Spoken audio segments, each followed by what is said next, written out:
Hello. Welcome to Storytime with Moog. I am Moog, and today we are reading Anna Karenina by Leo Tolstoy, starting with part 3, chapter 9. But first,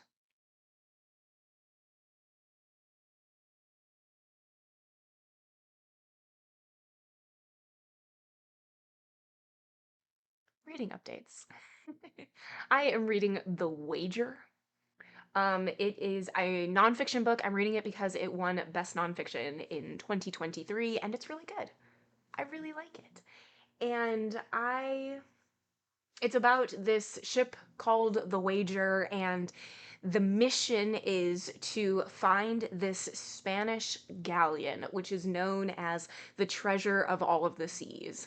And things from the very start of this mission are fraught. And there's just a lot going on. There's a lot of disease, there's a lot of death, there's a lot of weather, there's, overpopulation on the ship, just like so much that is the foundation of this crumbling journey. And I'm enjoying it so far. It's the same author who wrote The Killers of the Flower Moon. Haven't read it, but I watched the movie and it was good. And it's written in such a way that it doesn't always feel like it's a nonfiction book, in that you care about the characters and you're getting like the weather and things like that. It's not just ship facts, although there are ship facts in there, and specifically like common sayings that we use today, they came from ships, which is really cool. And and there's also like passages from letters that the crew have written, as well as like biographies and journals and things like that. So you also get that like primary source goodness. So yeah, so far so good. I think that's it. That's all I'm reading right now. I know. I need to read more because I'm behind on my goal.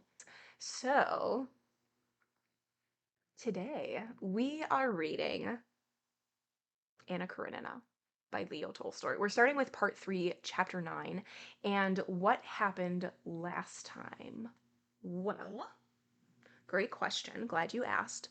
We've been following the wife of Stepan Arkadyevich, who is Daria Alexandrovna. We've been following her because she wants and needs to take time in the country. So she is staying at this country home that she used to go to all the time when she was a kid, and she is still grappling with being a mom of 6 children, and also having a husband who has a wandering eye, and trying to figure out like who she is as a person and her own self-worth, and also seeing herself through her children's eyes and realizing that, yeah, it's really hard to be a parent, especially of 6 kids, but sometimes they're great, and sometimes they do really cool things like take care of each other and just are learning. Their little brains are like little sponges and they're soaking it all up.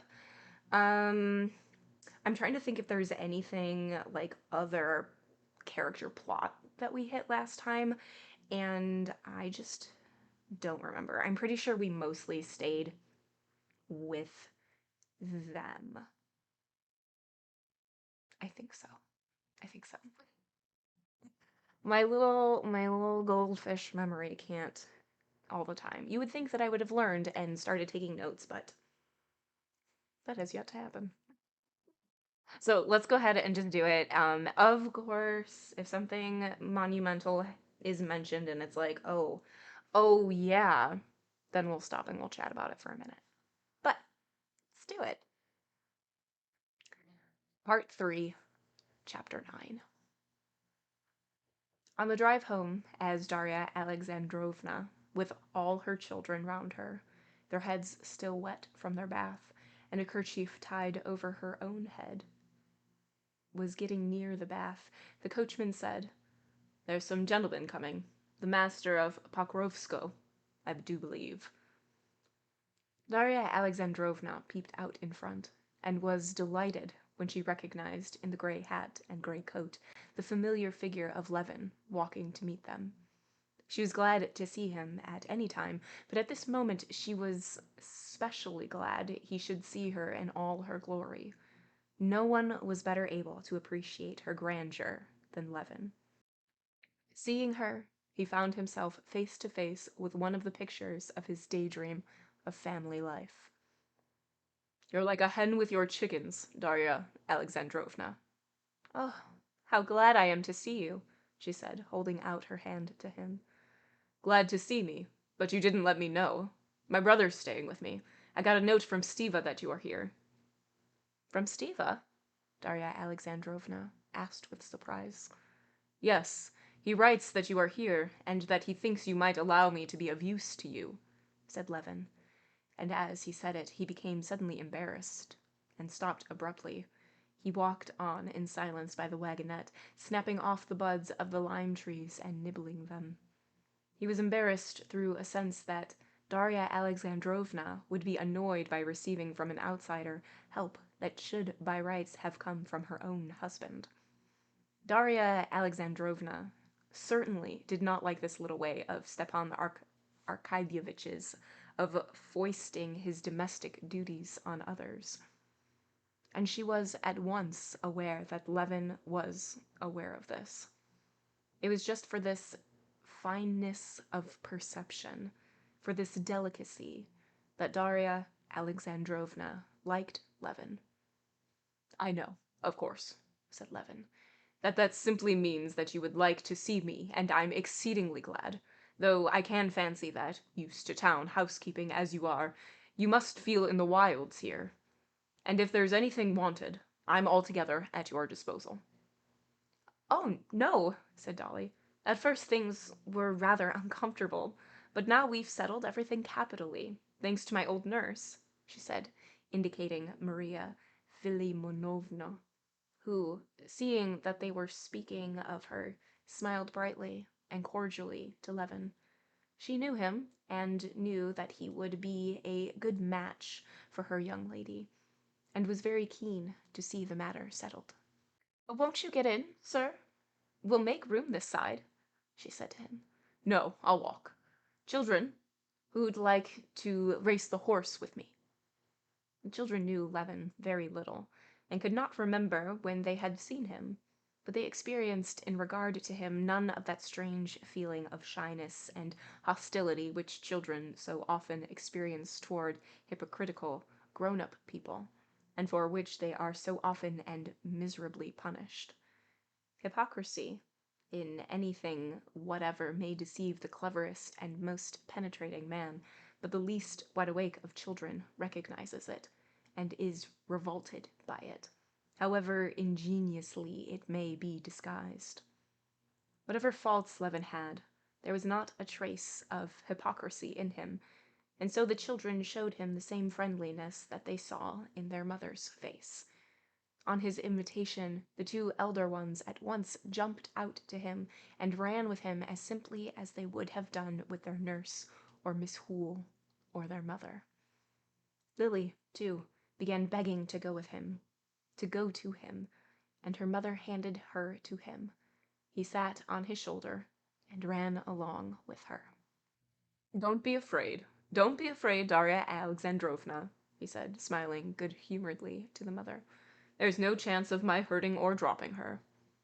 And, looking at his strong, agile, assiduously careful, and needlessly wary movements, the mother felt her mind at rest, and smiled happily and approvingly as she watched him. Here, in the country, with children and with Darya Alexandrovna, with whom he was in sympathy, Levin was in a mood not infrequent with him, of childlike light-heartedness that she particularly liked in him. As he ran with the children, he taught them gymnastic feats, set Miss Hoole laughing with his odd English accent, and talked to Darya Alexandrovna of his pursuits in the country. After dinner, Darya Alexandrovna, sitting alone with him on the balcony, began to speak of Kitty. "You know, Kitty's coming here, and is going to spend the summer with me." "Really?" he said, flushing, and at once to change the conversation, he said, Then I'll send you 2 cows, shall I? If you insist on a bill, you shall pay me 5 rubles a month. But it's really too bad of you. Oh, no, thank you. We can manage very well now. Oh, well then. I'll have a look at your cows, and if you'll allow me, I'll give directions about their food. Everything depends on the food. And Levin, to turn the conversation, explained to Darya Alexandrovna the theory of cow-keeping, based on the principle that the cow is simply a machine for the transformation of food into milk, and so on. He talked of this, and passionately longed to hear more of Kitty, and, at the same time, was afraid of hearing it. He dreaded the breaking up of the inward peace he had gained with such effort. Yes, but still all this has to be looked after. And who is there to look after it? Darya Alexandrovna responded, without interest. She had by now got her household matters so satisfactorily arranged, thanks to Maria Filimonovna, that she was disinclined to make any change in them. Besides, she had no faith in Levin's knowledge of farming. General principles as to the cow being a machine for the production of milk, she looked on with suspicion. It seemed to her that such principles could only be a hindrance in farm management. It all seemed to her a far simpler matter.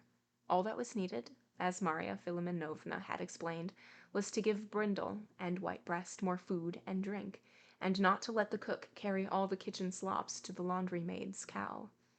That was clear. But general propositions as to feeding on meal and on grass were doubtful and obscure.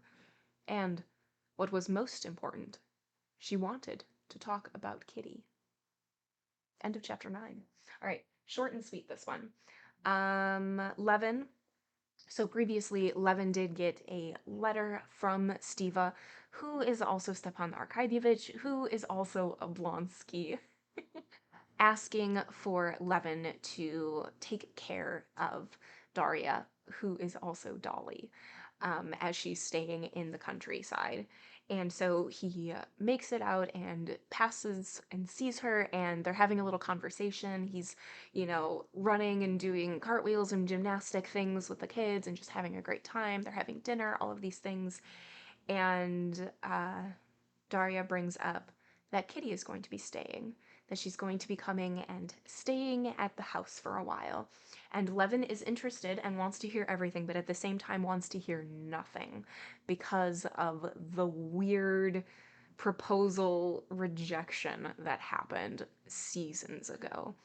And yeah, that's mostly what it is. But interesting enough, Darya does want to talk about Kitty. She was always in favor, I think, from like the beginning of the book, she was in favor of Kitty and Levin being wedded and being together. Like, she thought that that was a smart match. So, we shall see. He's playing it cold. Exactly. He's very, very interested, but doesn't want to seem too eager. Too eager.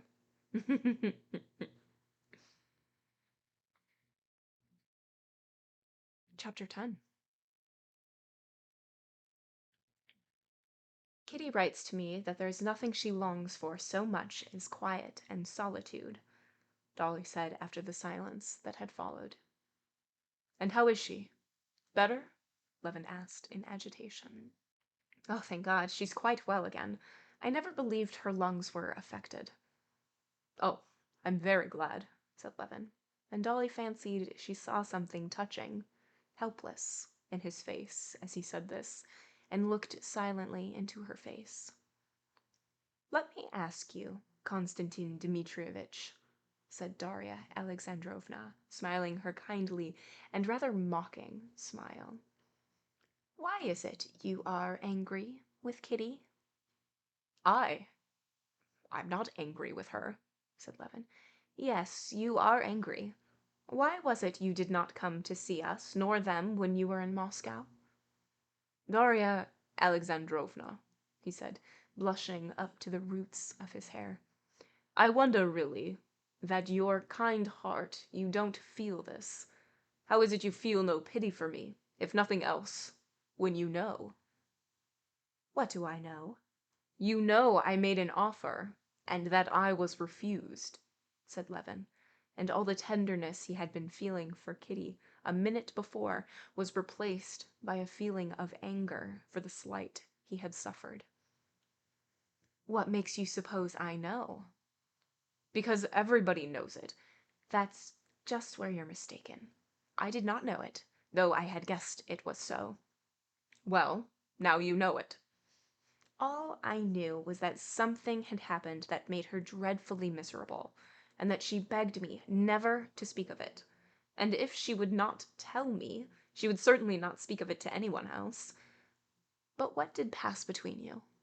Tell me. I have told you. When was it? When I was at their house the last time. Do you know that? Said Darya Alexandrovna. I am awfully, awfully sorry for her.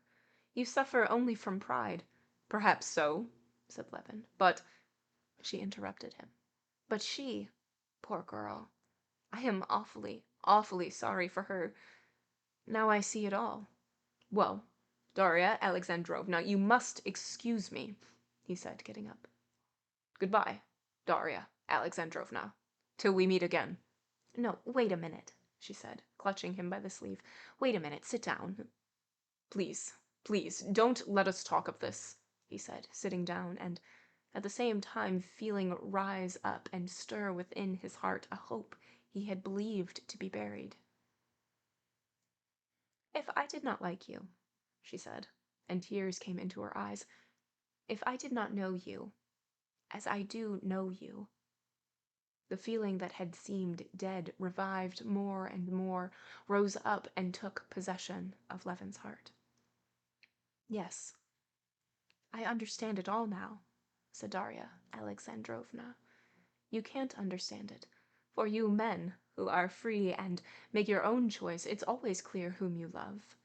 But a girl's in a position of suspense, with all a woman's or maiden's modesty, a girl who sees you men from afar, who takes everything on trust. A girl may have, and often has, such a feeling that she cannot tell what to say. Yes, if the heart does not speak. No, the heart does speak. But just consider. You men have views about a girl. You come to the house, you make friends, you criticize, you wait to see if you have found what you love, and then, when you are so sure you love her, you make an offer. Well, that's not quite it. Anyway, you make an offer when your love is ripe or when the balance has completely turned between the two of you are choosing from. But a girl is not asked.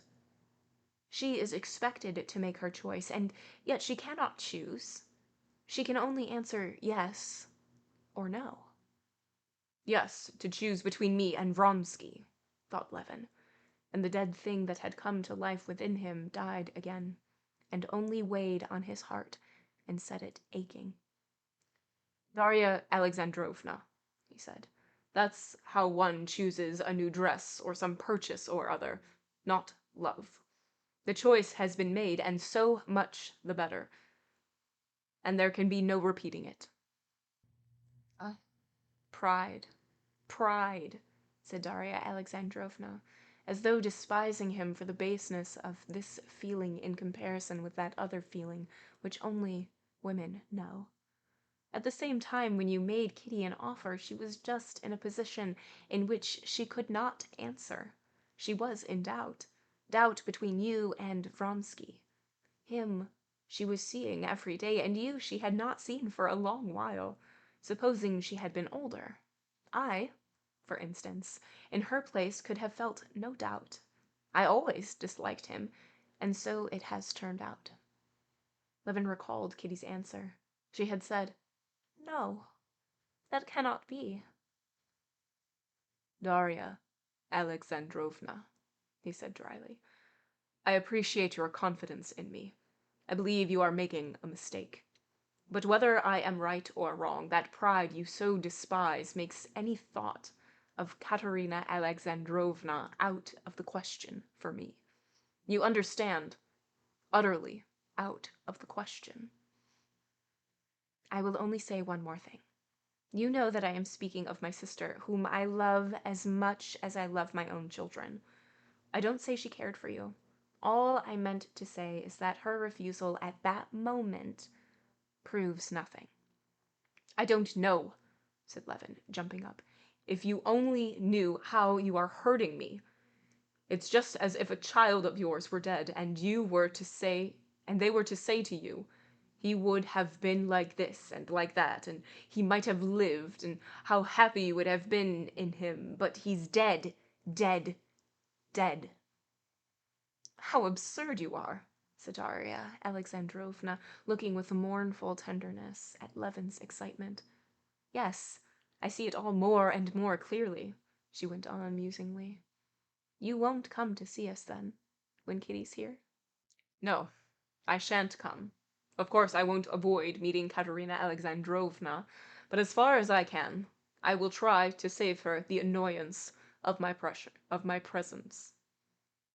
You are very, very absurd, repeated Darya Alexandrovna, looking with tenderness in his face. Very well, then. Let it be as though we had not spoken of this. What have you come for, Tanya? She said in French to the little girl who had come in. Where's my spade, Mamma? I speak French, and you must too. The little girl tried to say it in French, but could not remember the French for spade. The mother prompted her, and then told her in French where to look for the spade, and this made a disagreeable impression on Levin. Everything in Darya Alexandrovna's house and children struck him now as by no means so charming as a little while before. And what does she talk French with the children for? He thought. How unnatural and false it is.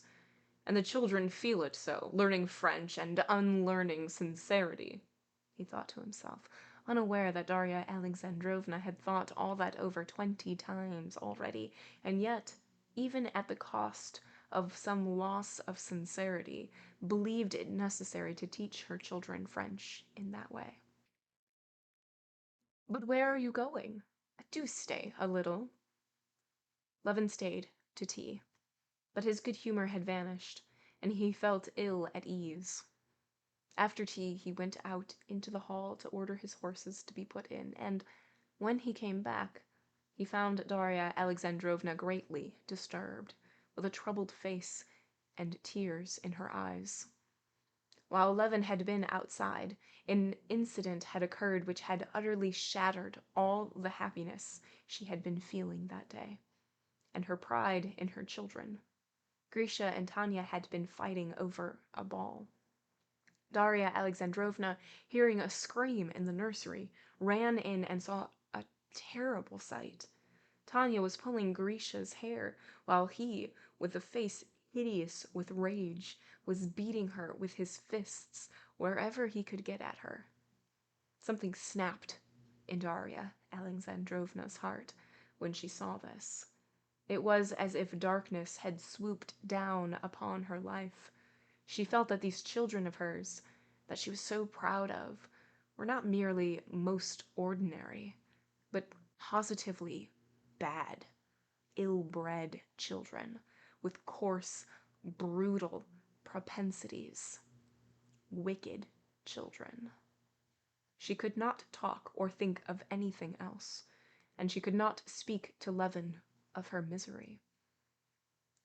Levin saw she was unhappy and tried to comfort her, saying that it showed nothing bad, that all children fight, but even as he said it, he was thinking in his heart, "No, I won't be artificial and talk French with my children, but my children won't be like that.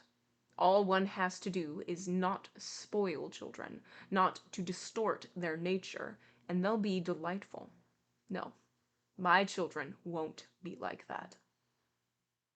He said goodbye and drove away, and she did not try to keep him. End of chapter 10. All right, chapter 10 Levin is visiting with Darya Alexandrovna, and they're having a good time, except the conversation has turned. And Darya is trying to tell Levin that Kitty didn't really have a choice in the matter. She didn't really have the option that men have. Like, men have all of these things built up in order to make the right decision of whom they want to be wed. And women don't have that choice. They have yes and they have no, and they don't have the time and the building and the oversight and all of those things to be able to make an informed decision. So Daria is trying to be like, it was just that moment that it was no, and I wouldn't discount Kitty. And Levin is now in a bad mood because of it.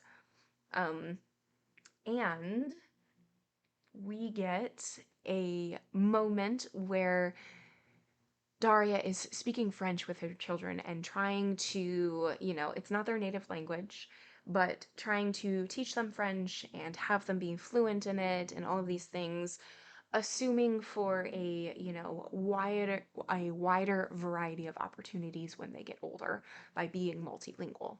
And Levin is just seeing it as putting on airs and losing sincerity and all of these other things, trying to be who they're not, that sort of thing. And it's mentioned that Daria has had that same conversation with herself, but has decided to still, teach them French and go about it this way. And then we get a moment where there's a scream from the other room, and Daria goes over there, and she's seeing two of her children just fighting with each other, like physically fighting with each other over a toy. And so every proud moment that she had for her children and thinking that they were just wonderful little darlings has just disintegrated. And now she sees them as monsters and ill-bred and wicked. And then Levin, being on the high horse that he lives on, is just like, my children will never be like that. If I have children, they will never act this way. All you have to do is not spoil them, and they won't be this terrible. And he leaves, and Daria does not stop him this time from leaving. Daria is dual natured. Yes, if things are growing great, she's having a wonderful time. If things are not going great, everything is a failure and she's having a terrible time. hmm Such a contrast to the previous chapter. Yeah, yeah, yeah. Or the previous section. Yeah, yeah, yeah, definitely, definitely. It's an all or nothing. Daria seems to be an all or nothing person, is what it seems like. Everything is either wonderful and roses and daisies and rainbows and unicorns, or everything is wicked and terrible and sad and all of the bad. It's never sometimes this happens and sometimes this happens. No, no.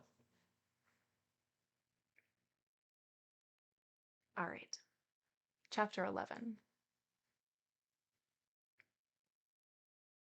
In the middle of July, the elder of the village on Levin's sister's estate, about 15 miles from Pokrovsko, came to Levin to report on how things were going there, and on the hay. The chief source of income on his sister's estate was from the riverside meadows. In former years, the hay had been bought by the peasants for 20 rubles, the 3 acres.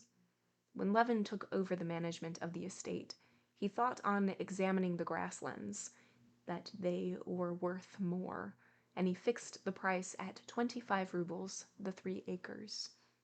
The peasants would not give that price, and, as Levin suspected, kept off other purchasers. Then Levin had driven over himself and arranged to have the grass cut, partly by hired labor, partly at a payment of a certain proportion of the crop. His own peasants put every hindrance they could in the way of this new arrangement, but it was carried out, and the first year the meadows had yielded a profit almost double. The previous year, which was the third year, the peasants had maintained the same opposition to the arrangement, and the hay had been cut on the same system. This year, the peasants were doing all the mowing for the third of the hay crop, and the village elder had come now to announce that the hay had been cut, and that, fearing rain, they had invited the counting-house clerk over, had divided the crop in his presence, and had raked together 11 stacks as the owner's share. From the vague answers to his questions, to his question how much hay had been cut on the principal meadow, from the hurry of the village elder who had made the division, not asking leave, from the whole tone of the peasant, Levin perceived that there was something wrong in the division of the hay, and made up his mind to drive over himself to look into the matter. Arriving for dinner at the village, and leaving his horse at the cottage of an old friend of his, the husband of his brother's wet nurse, Levin went to see the old man in his bee house, wanting to find out from him the truth about the hay. Parmenich, a talkative, comely old man, gave Levin a very warm welcome, showed him all he was doing, told him everything about his bees and the swarms of that year, but gave vague and unwilling answers to Levin's inquiries about the mowing. This confirmed Levin still more in his suspicions. He went to the hayfields and examined the stacks. The haystacks could not possibly contain 50 wagon loads each, and to convict the peasants, Levin ordered the wagons that had carried the hay to be brought up directly, to lift one stack and carry it into the barn. There turned out to be only 32 loads in the stack.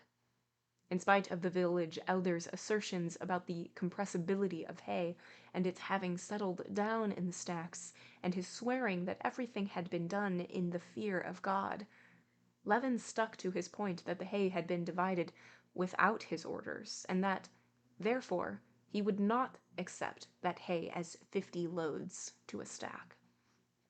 After a prolonged dispute, the matter was decided by the peasant taking these 11 stacks, reckoning them as 50 loads each.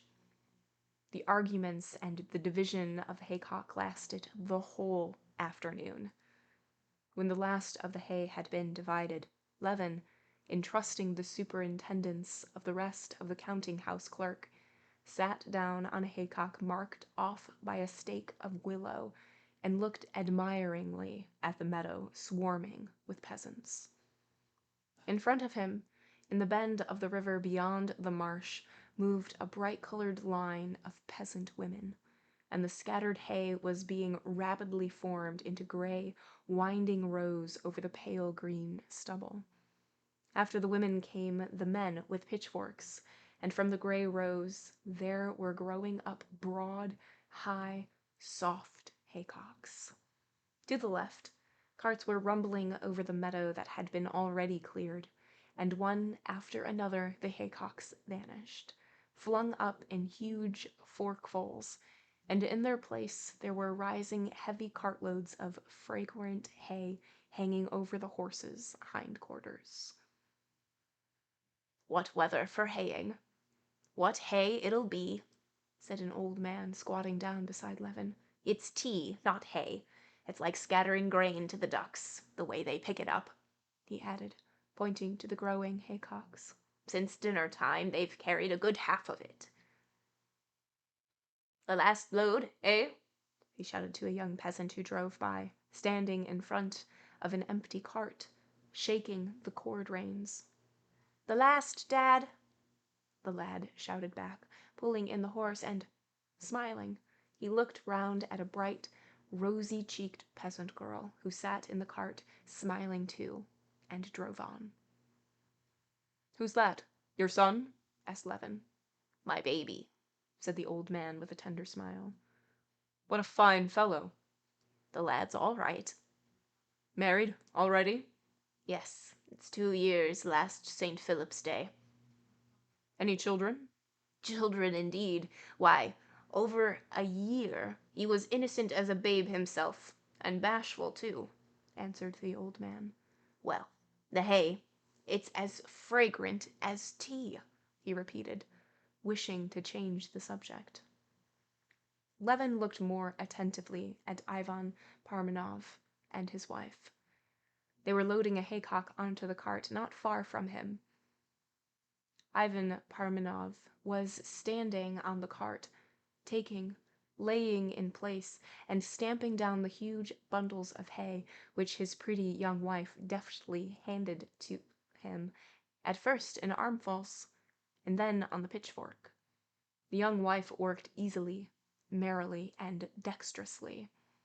The close-packed hay did not once break away off her fork. First, she gathered it together, stuck the fork into it, then with a rapid, supple movement leaned the whole weight of her body on it, and at once, with a bend of her back, under the red belt, she drew herself up, and arching her full bosom under the white smock, with a smart turn, swung the fork in her arms, and flung the bundle of hay high onto the cart. Ivan, obviously doing his best to save her every minute of unnecessary labor, made haste, opening his arms to clutch the bundle and lay it in the cart.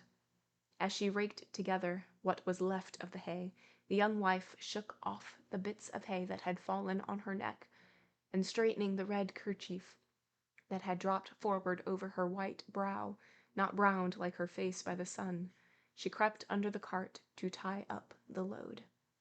Ivan directed her how to fasten the cord to the crosspiece, and at something she said he laughed aloud. In the expressions of both faces was to be seen vigorous, young, freshly awakened love. End of chapter 11. Okay, chapter 11. We are back to business. Levin is talking and figuring out how the crop is being divided. It's supposed to be the certain way. He has been told by a village elder who rushed over. It was very hurried, that this is what it's going to be, and Levin is asking questions, and the answers are very vague. So Levin drives out himself and stops this older guy who's working and is asking questions, and the answers are very vague. So Levin knows that it is not exactly the way that it's supposed to be, and as he's sitting there chatting with this old man, we see the man's youngest son who is now married. And so this is another relationship that Levin is sort of examining from the outside. So he sees Kitty and is like, mm, mm, mm.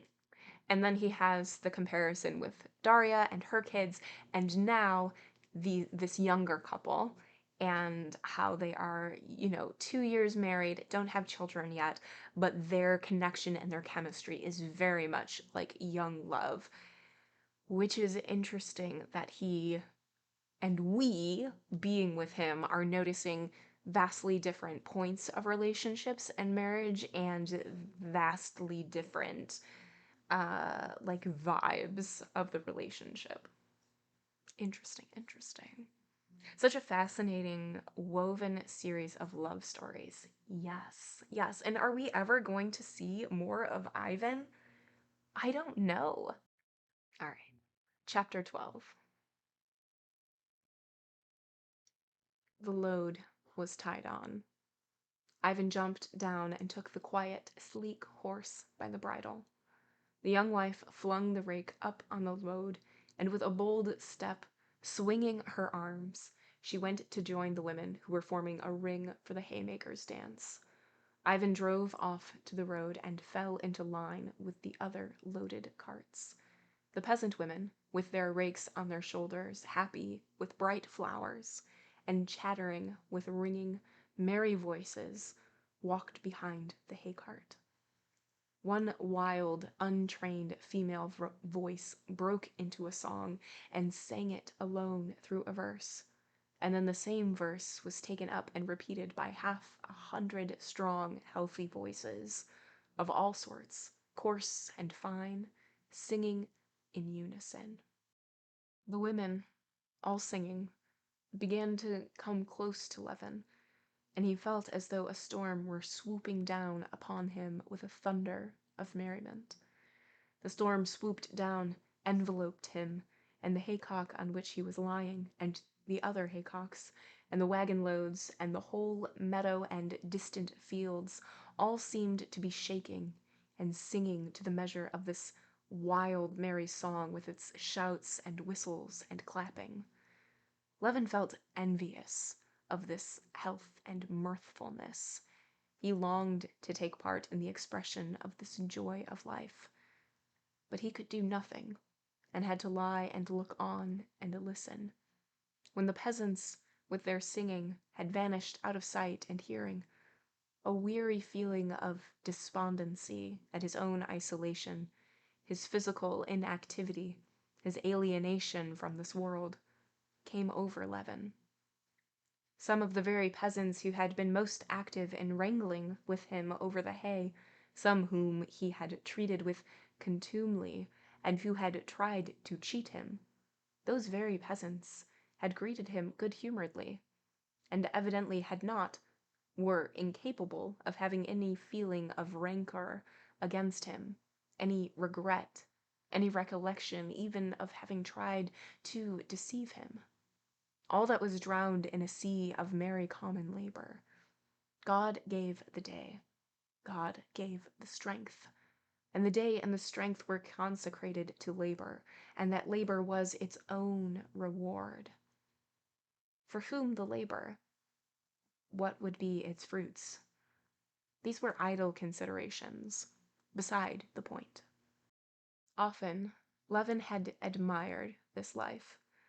Often he had a sense of the envy of the men who led this life. But today, for the first time, especially under the influence of what he had seen in the attitude of Ivan Parmenov to his young wife, the idea presented itself definitely to his mind that it was in his power to exchange the dreary, artificial, idle, and individualistic life he was leading for this laborious, pure, and socially delightful life. The old man who had been sitting beside him had long ago gone home. The people had all separated. Those who lived near had gone home, while those who came from far were gathered into a group for supper, and to spend the night in the meadow. Levin, unobserved by the peasants, still lay on the haycock, and still looked on and listened and mused. The peasants who remained for the night in the meadow scarcely slept all the short summer night. At first, there was the sound of merry talk and laughing all together over the supper, then singing again, and laughter. All the long day of toil had left no trace in them but lightness of heart. Before the early dawn, all was hushed. Nothing was to be heard but the night sounds of the frogs that never ceased in the marsh, and the horses snorting in the mist that rose over the meadow before the morning. Rousing himself, Levin got up from the haycock, and looking at the stars, he saw that the night was over. Well, what am I going to do? How am I to set about it? He said to himself, trying to express to himself all the thoughts and feelings he had passed through in that brief night. All the thoughts and feelings he had passed through fell into three separate trains of thought. One was the renunciation of his old life, of his utterly useless education. This renunciation gave him satisfaction, and was easy and simple. Another series of thoughts and mental images related to the life he longed to live now. The simplicity, the purity, the sanity of this life he felt clearly, and he was convinced he would find in it the content, the peace, and the dignity, of the lack of which he was so miserably conscious. But a third series of ideas turned up the question how to effect this transition from the old life to the new. And there nothing took clear shape for him. Have a wife? Have work and the necessity of work? Leave Pokrovskoe? Buy land? Become a member of a peasant community? Marry a peasant girl? How am I to set about it? He asked himself again, and could not find an answer. I haven't slept all night, though, and I can't think it out clearly, he said to himself. I'll work it out later. One thing's certain. This night has decided my fate. All my old dreams of home life were absurd, not the real thing, he told himself. It's all ever so much simpler and better. How beautiful, he thought, looking at the strange, as it were, mother-of-pearl shell of white, fleecy cloudlets resting right over his head in the middle of the sky. How exquisite it all is in this exquisite night. And when was there time for that cloud shell to form? Just now I looked at the sky, and there was nothing in it, only 2 white streaks. Yes, and so imperceptibly, too, my views of life changed. He went out of the meadow and walked along the high road towards the village. A slight wind arose, and the sky looked gray and sullen. The gloomy moment had come that usually precedes the dawn, the full triumph of light over darkness. Shrinking from the cloud, Levin walked rapidly, looking at the ground. What's that? Someone's coming, he thought, catching the tinkle of bells and lifting his head. 40 paces from him, a carriage with 4 horses, harnessed abreast, was driving towards him along the grassy road on which he was walking. The shaft horses were tilted against the shafts by the ruts, but the dexterous driver, sitting on the box, held the shaft over the ruts so that the wheels ran on the smooth part of the road. This was all Levin noticed, and without wondering who it could be, he gazed absently at the coach. In the coach was an old lady dozing in one corner, and at the window, evidently only just awake, sat a young girl holding in both hands the ribbons of a white cap. With a face full of light and thought, full of a subtle, complex inner life that was remote from Levin, she was gazing beyond him at the glow of the sunrise.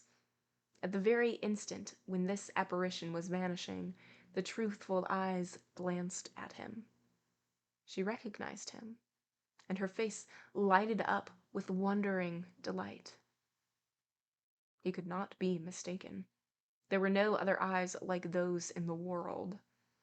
There was only one creature in the world that could concentrate for him all the brightness and meaning of life. It was she. It was Kitty. He understood that she was driving to Ergoshovo from the railway station, and everything that had been stirring Levin during that sleepless night, all the resolutions he had made, all vanished at once. He recalled with horror his dreams of marrying a peasant girl. There only, in the carriage that had crossed over to the other side of the road and was rapidly disappearing, there only could he find the solution of the riddle of his life, which had weighed so agonizingly upon him of late. She did not look out again. The sound of the carriage springs was no longer audible. The bells could scarcely be heard. The barking of dogs showed the carriage had reached the village, and all that was left was the empty fields all round. The village in front, and he himself isolated and apart from it all, wandering lonely along the deserted highroad.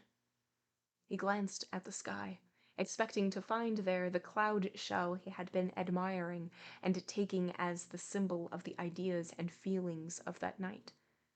There was nothing in the sky in the least like a shell. There, in the remote heights above, a mysterious change had been accomplished. There was no trace of shell, and there was stretched over fully half the sky an even cover of tiny and even tinier cloudlets. The sky had grown blue and bright, and with the same softness, but with the same remoteness, it met his questioning gaze. No, he said to himself, however good that life of simplicity and toil may be, I cannot go back to it. I love her. End of chapter 12. Okay, Chapter 12 there's a lot going on. There's a lot of internal things going on. So it's the end of the workday. Everybody has left. And something that's interesting here to sort of contrast the last time that Levin was out and about in the field when he was actually working and mowing is that he feels very separated. They're all leaving. They're all, seemingly having a great time. They're singing as they're going home, all of these things. And Levin is like, you know what? I would love a simple life. I would love to just marry a peasant. I would love to just be able to, do work, leave behind, all of my problems, just the simple life for me, please. And he spends the whole night out there. He's just staring up at the clouds, having this like, I think I'm gonna be a peasant now. This is the life for me. This is my true calling. And he gets up and he starts to walk, and he's still in his head, and he realizes that there's a carriage that is, on the road going to pass him. And he looks up, and there's two women in there, and one of them look out, and he recognizes this woman, and who should she be? Kitty. And all of the whole plans of him wanting to be a peasant, wanting a simpler life, wanting to move is just erased in the Etch-a-Sketch. He's just shaken, everything went blank, and he's like, I can't do that because I love her. She's the one for me. There's no getting past it. Even if I were to, like, marry this peasant, it wouldn't solve anything because I want to be with her. Wow. Wow, wow, wow, wow, wow, wow, wow. Exactly. He might last a week, if that. He had the one day, one full day of mowing, and he's like, whew, that was fun. And then he went home to his, like, nice, not peasanty home and had a nice, not peasanty meal. And he's like, I could be a peasant. No, you can't. Sir, you cannot. And even if you did, you're just running away. Everything's gonna come back to you. That's just how the past works. Chapter 13. None but those who were most intimate with Alexei Alexandrovitch knew that, while on the surface the coldest and most reasonable of men, he had one weakness quite opposed to the general trend of his character. Alexei Alexandrovitch could not hear or see a child or woman crying without being moved. The sight of tears threw him into a state of nervous agitation, and he utterly lost all power of reflection.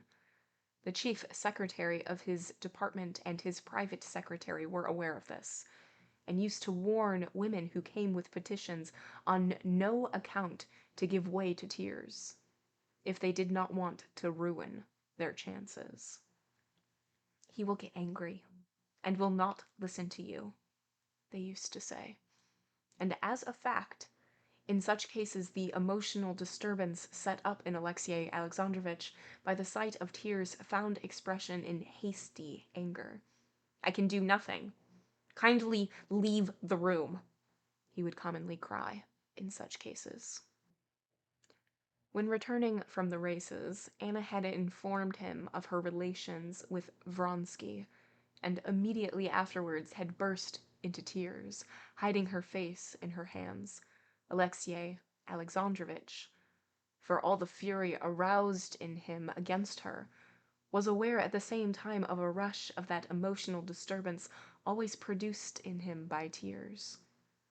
Conscious of it, and conscious that any expression of his feelings at that minute would be out of keeping with the position, he tried to suppress every manifestation of life in himself, and so neither stirred nor looked at her. This was what had caused that strange expression of death-like rigidity in his face, which had so impressed Anna. When they reached the house, He helped her to get out of the carriage, and making an effort to master himself, took leave of her with his usual urbanity, and uttered that phrase that bound him to nothing. He said that tomorrow he would let her know his decision. His wife's words, confirming his worst suspicions, had sent a cruel pang to the heart of Alexey Alexandrovitch. That pang was intensified by the strange feeling of physical pity for her set up by her tears. But when he was all alone in the carriage, Alexey Alexandrovitch, to his surprise and delight, felt complete relief, both from his pity and from the doubts and agonies of jealousy. He experienced the sensations of a man who has had a tooth out after suffering long from a toothache, after a fearful agony and a sense of something huge, bigger than the head itself, being torn out of his jaw. The sufferer, hardly able to believe in his own good luck, feels all at once that what has so long poisoned his existence and enchained his attention exists no longer, and that he can live and think again, and take interest in other things besides his tooth. This feeling Alexey Alexandrovitch was experiencing. The agony had been strange and terrible, but now it was over. He felt that he could live again and think of something other than his wife. No honor, no heart, no religion, a corrupt woman. I always knew it and always saw it, though I tried to deceive myself to spare her, he said to himself. And it actually seemed to him that he always had seen it. He recalled incidents of their past life, in which he had never seen anything wrong before. Now these incidents proved clearly that she had always been a corrupt woman. I made a mistake in linking my life to hers, but there was nothing wrong in my mistake, so I cannot be unhappy. It's not I that am to blame, he told himself, but she. But I have nothing to do with her. She does not exist for me. Everything relating to her and her son, towards whom his sentiments were as much changed as towards her, ceased to interest him.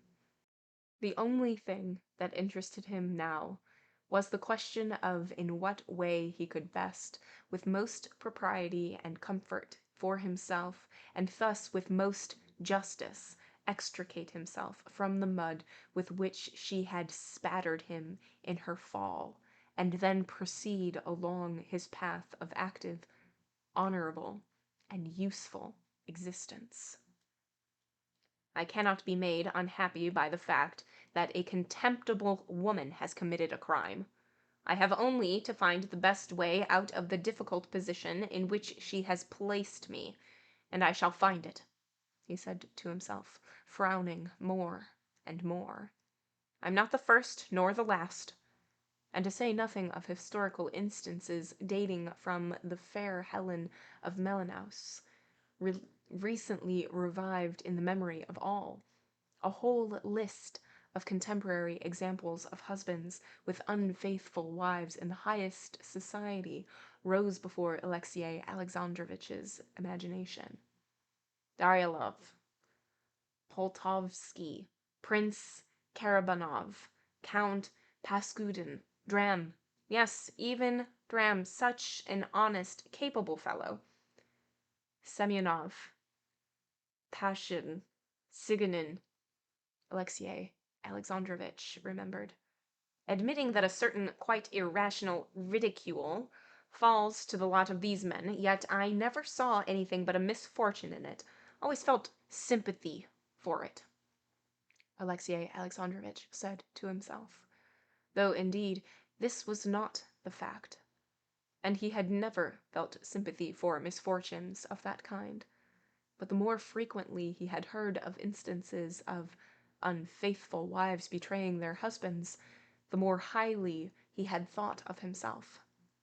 It is a misfortune which may befall anyone, and this misfortune has befallen me. The only thing to do, the only thing to be done, is to make the best of the position.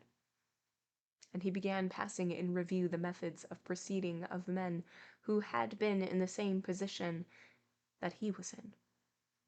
Daryalov fought in a duel. The duel had particularly fascinated the thoughts of Alexei Alexandrovitch in his youth, just because he was physically a coward, and was himself well aware of the fact. Alexei Alexandrovitch could not without horror contemplate the idea of a pistol aimed at himself, and he had never made use of any weapon in his life. This horror had in his youth set him pondering on dueling, and picturing himself in a position in which he would have to expose his life to danger.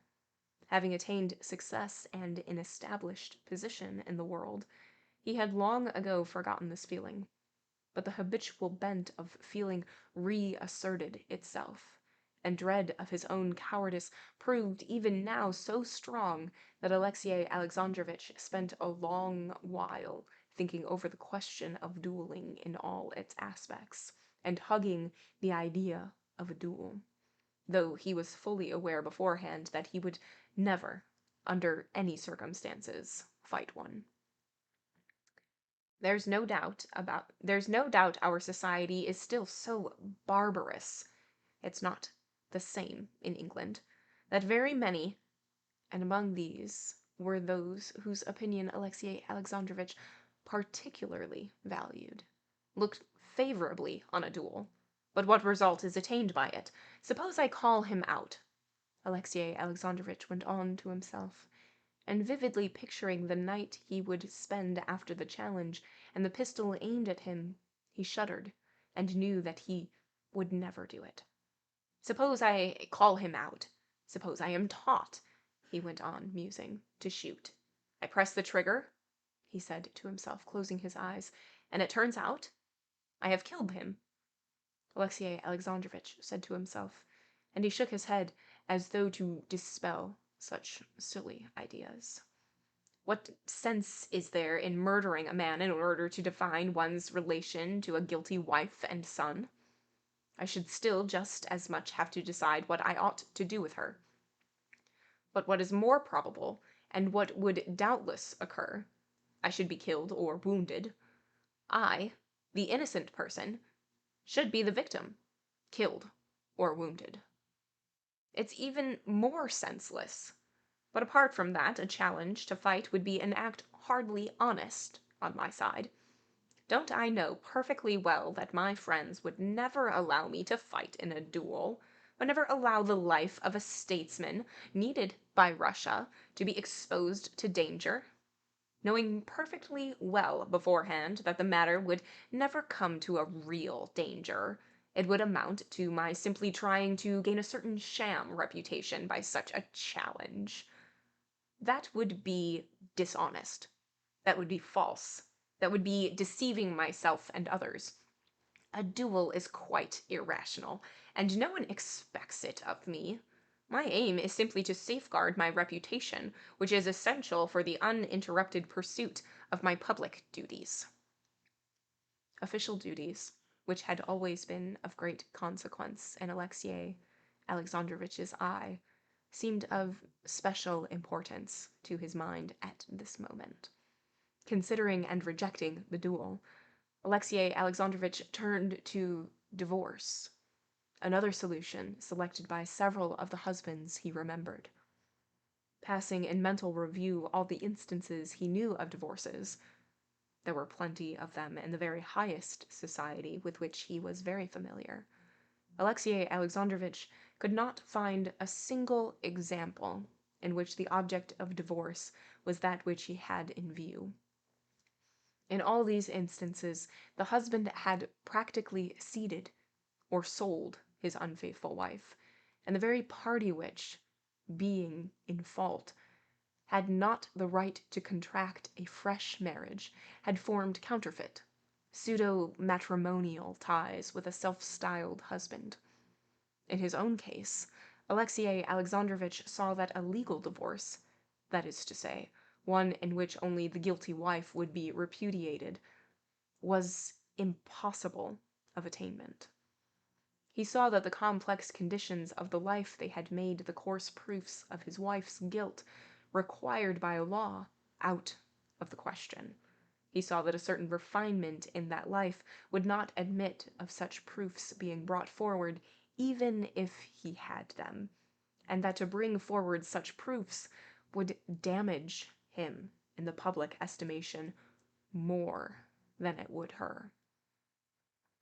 An attempt at divorce could lead to nothing but a public scandal, which would be a perfect godsend to his enemies for calumny and attacks on his high position in society. His chief object, to define the position with the least amount of disturbance possible, would not be attained by divorce either. Moreover, in the event of divorce, or even of an attempt to obtain a divorce, it was obvious that the wife broke off all the relations with the husband and threw in her lot with the lover. And in spite of the complete, as he supposed, contempt and indifference he now felt for his wife, at the bottom of his heart Alexey Alexandrovitch still had one feeling left in regard to her: a disinclination to see her free to throw in her lot with Vronsky, so that her crime would be to her advantage. The mere notion of this so exasperated Alexey Alexandrovitch that directly it rose to his mind he groaned with inward agony, and got up and changed his place in the carriage, and for a long while after he sat with scowling brows, wrapping his numbed and bony legs in the fleecy rug. Apart from formal divorce, one might still do like Karabanov, Paskudin, and that good fellow Dram, that is, separate from one's wife, he went on thinking, when he had regained his composure. But this step, too, presented the same drawback of public scandal as a divorce, and what was more, a separation, quite as much as a regular divorce, flung his wife into the arms of Vronsky. No, it's out of the question. Out of the question, he said again, twisting his rug about him again. I cannot be unhappy, but neither she nor he ought to be happy. The feeling of jealousy, which had tortured him during the period of uncertainty, had passed away at the instant when the tooth had been with agony extracted by his wife's words. But that feeling had been replaced by another, the desire, not merely that she should not be triumphant, but that she should get due punishment for her crime. He did not acknowledge this feeling, but at the bottom of his heart he longed for her to suffer for having destroyed his peace of mind, his honor.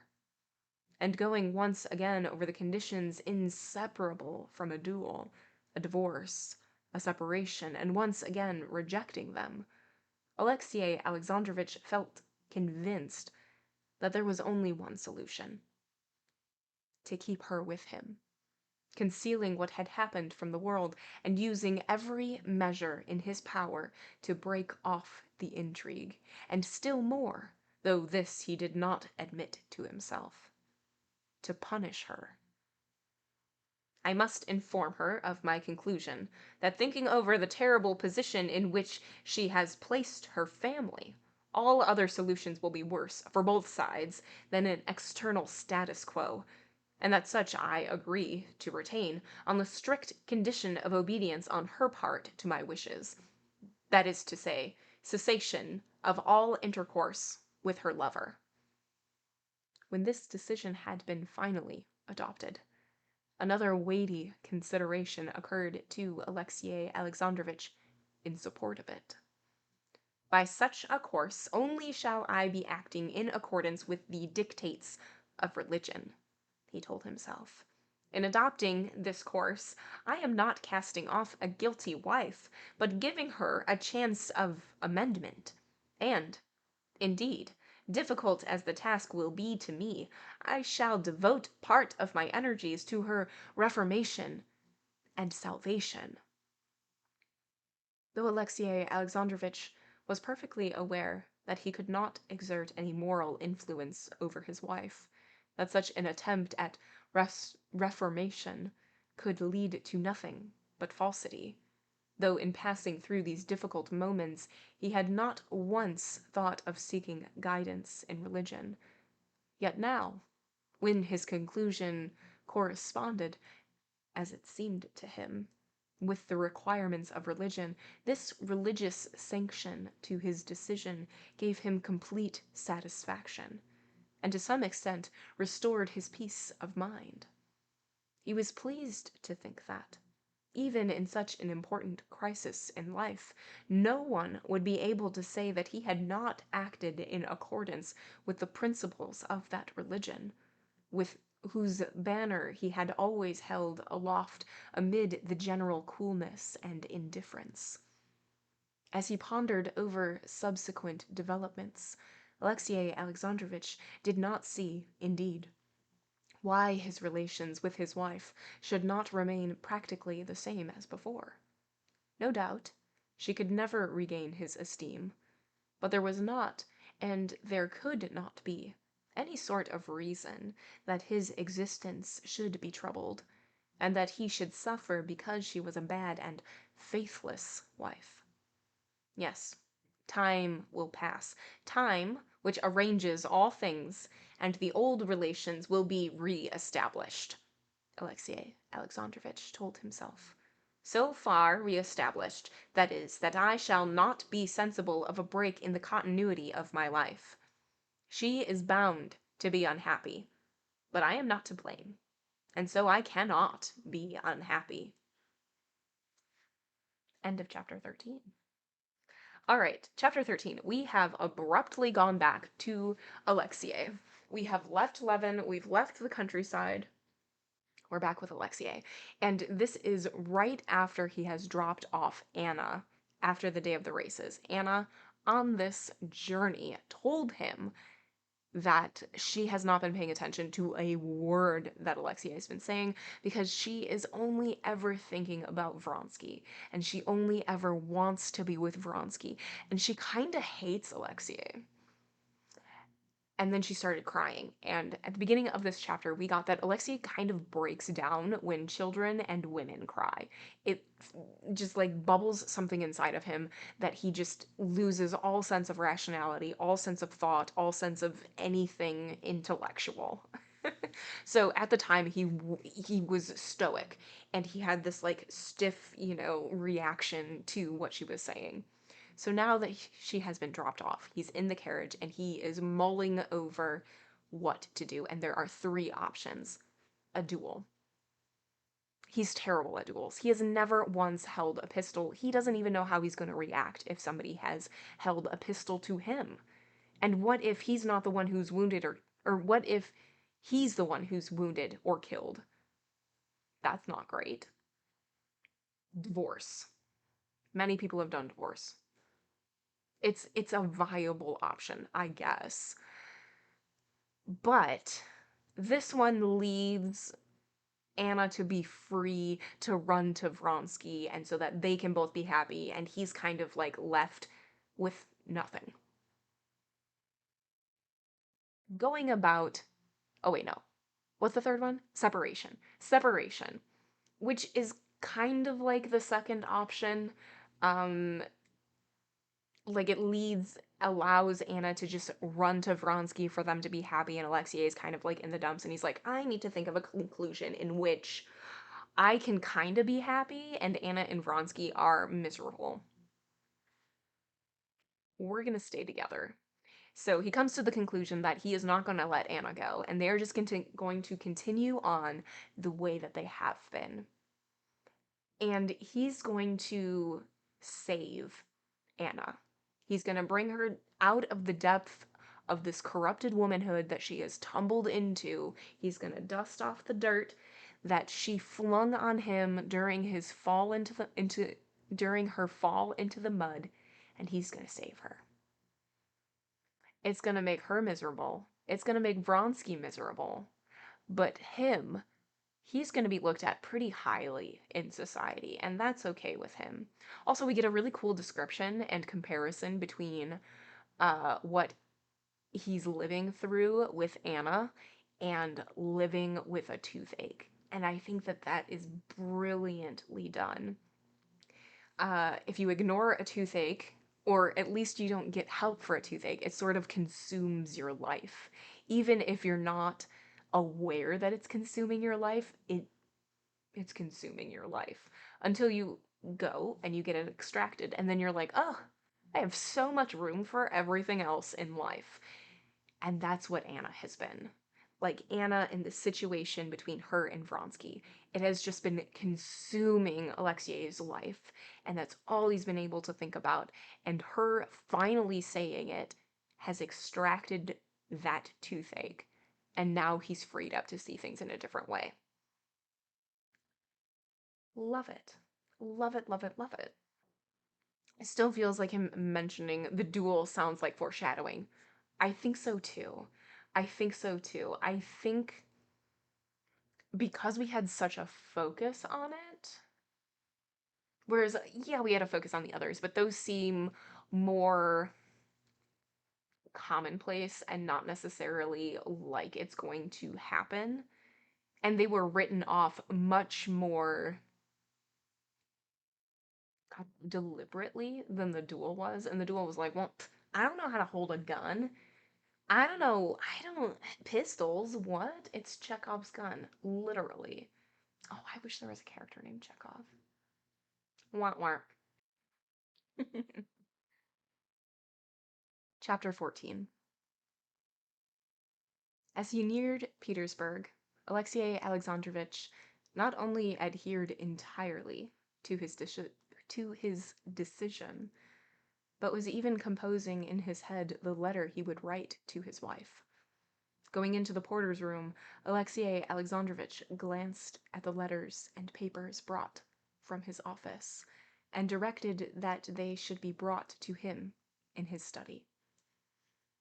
"The horses can be taken out, and I will see no one," he said in answer to the porter, with a certain pleasure, indicative of his agreeable frame of mind, emphasizing the words, "see no one."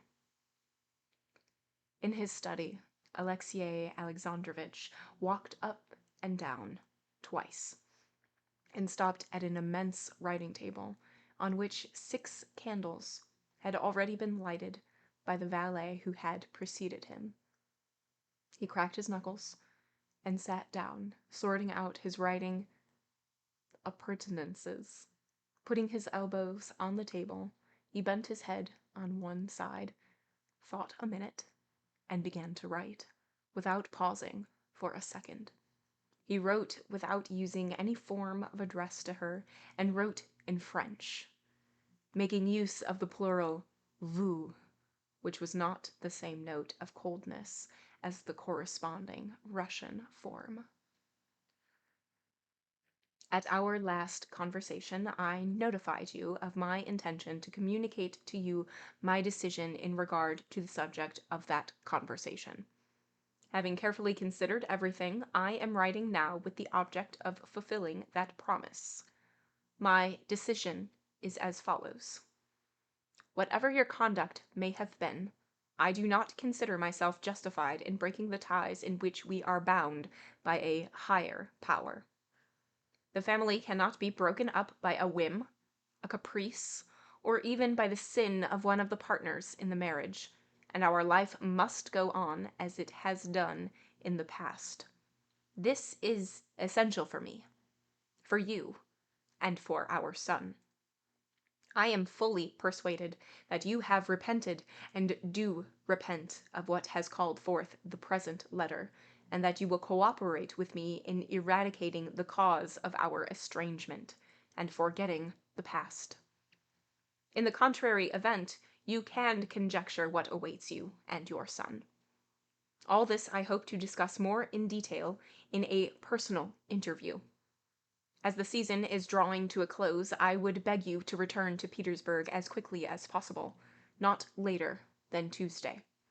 All necessary preparations shall be made for your arrival here. I beg you to note that I attach particular significance to compliance with this request. A. Karenina. P.S. I enclose the money which may be needed for your expenses. He read the letter through and felt pleased with it, and especially that he had remembered to enclose money. There was not a harsh word, not a reproach in it, nor was there undue indulgence. Most of all, it was a golden bridge for return. Folding the letter and smoothing it with a massive ivory knife, and putting it in an envelope with the money, he rang the bell with the gratification it always afforded him to use the well-arranged appointments of his writing table. Give this to the courier to be delivered to Anna Arkadyevna tomorrow at the summer villa, he said, getting up. Certainly, Your Excellency. Tea to be served in the study? Alexey Alexandrovitch ordered tea to be brought to the study, and playing with the massive paper knife, he moved to his easy-chair, near which there had been placed ready for him a lamp and the French work on Egyptian hieroglyphics that he had begun. Over the easy-chair there hung in a gold frame an oval portrait of Anna, a fine painting by a celebrated artist. Alexey Alexandrovitch glanced at it. The unfathomable eyes gazed ironically and insolently at him. Insufferably insolent and challenging was the effect in Alexey Alexandrovitch's eyes of the black lace about the head, admirably touched in by the painter, the black hair and handsome white hand, with one finger lifted, covered with rings. After looking at the portrait for a minute, Alexey Alexandrovitch shuddered so that his lips quivered, and he uttered the word "brr," and turned away. He made haste to sit down in his easy-chair and opened the book. He tried to read, but he could not revive the very vivid interest he had felt before in Egyptian hieroglyphics. He looked at the book and thought of something else. He thought not of his wife, but of a complication that had arisen in his official life, which at the time constituted the chief interest of it. He felt that he had penetrated more deeply than ever before into this intricate affair, and that he had originated a leading idea. He could say it without self-flattery, calculated to clear up the whole business, to strengthen him in his official career, to discomfit his enemies, and thereby to be of the greatest benefit to the government. Directly the servant had set the tea and left the room, Alexey Alexandrovitch got up and went to the writing table. Moving into the middle of the table a portfolio of papers, with a scarcely perceptible smile of self-satisfaction, he took a pencil from a rack and plunged into the perusal of a complex report relating to the present complication. The complication was of this nature. Alexey Alexandrovitch's characteristic quality as a politician, that special individual qualification that every rising functionary possesses, the qualification that with his unflagging ambition, his reserve, his honesty, and with his self-confidence had made his career, was his contempt for red tape, his cutting down of correspondence, his direct contact, wherever possible, with the living fact, and his economy. It happened that the famous Commission of the 2nd of June had set on foot an inquiry into the irrigation of lands in the Zaratsky province, which fell under Alexey Alexandrovitch's department, and was a glaring example of fruitless expenditure and paper reforms. Alexey Alexandrovitch was aware of the truth of this. The irrigation of these lands in the Zaratsky province had been initiated by the predecessor of Alexey Alexandrovitch's predecessor, and vast sums of money had actually been spent and were still being spent on this business, and utterly unproductively, and the whole business could obviously lead to nothing whatever. Alexey Alexandrovitch had perceived this at once on entering the office, and would have liked to lay hands on the board of irrigation. But at first, when he did not yet feel secure in his position, he knew it would affect too many interests, and would be injudicious. Later on, he had been engrossed in other questions, and had simply forgotten the board of irrigation. It went of itself, like all such boards, by the mere force of inertia. Many people gained their livelihood by the board of irrigation, especially one highly conscientious and musical family. All the daughters played on stringed instruments, and Alexey Alexandrovitch knew the family and had stood godfather to one of the elder daughters. The rising of this question by a hostile department was, in Alexey Alexandrovitch's opinion, a dishonorable proceeding, seeing that in every department there were things similar and worse, which no one inquired into, for well-known reasons of official etiquette. However, now that the glove had been thrown down to him, he had boldly picked it up, and demanded the appointment of a special commission to investigate and verify the working of the Board of Irrigation of the lands in the Zararsky province. But in compensation he gave no quarter to the enemy either.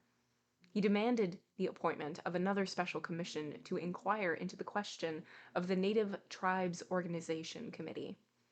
The question of the native tribes had been brought up incidentally in the commission of the 2nd of June, and had been pressed forward actively by Alexey Alexandrovitch as one admitting of no delay on account of the deplorable condition of the native tribes.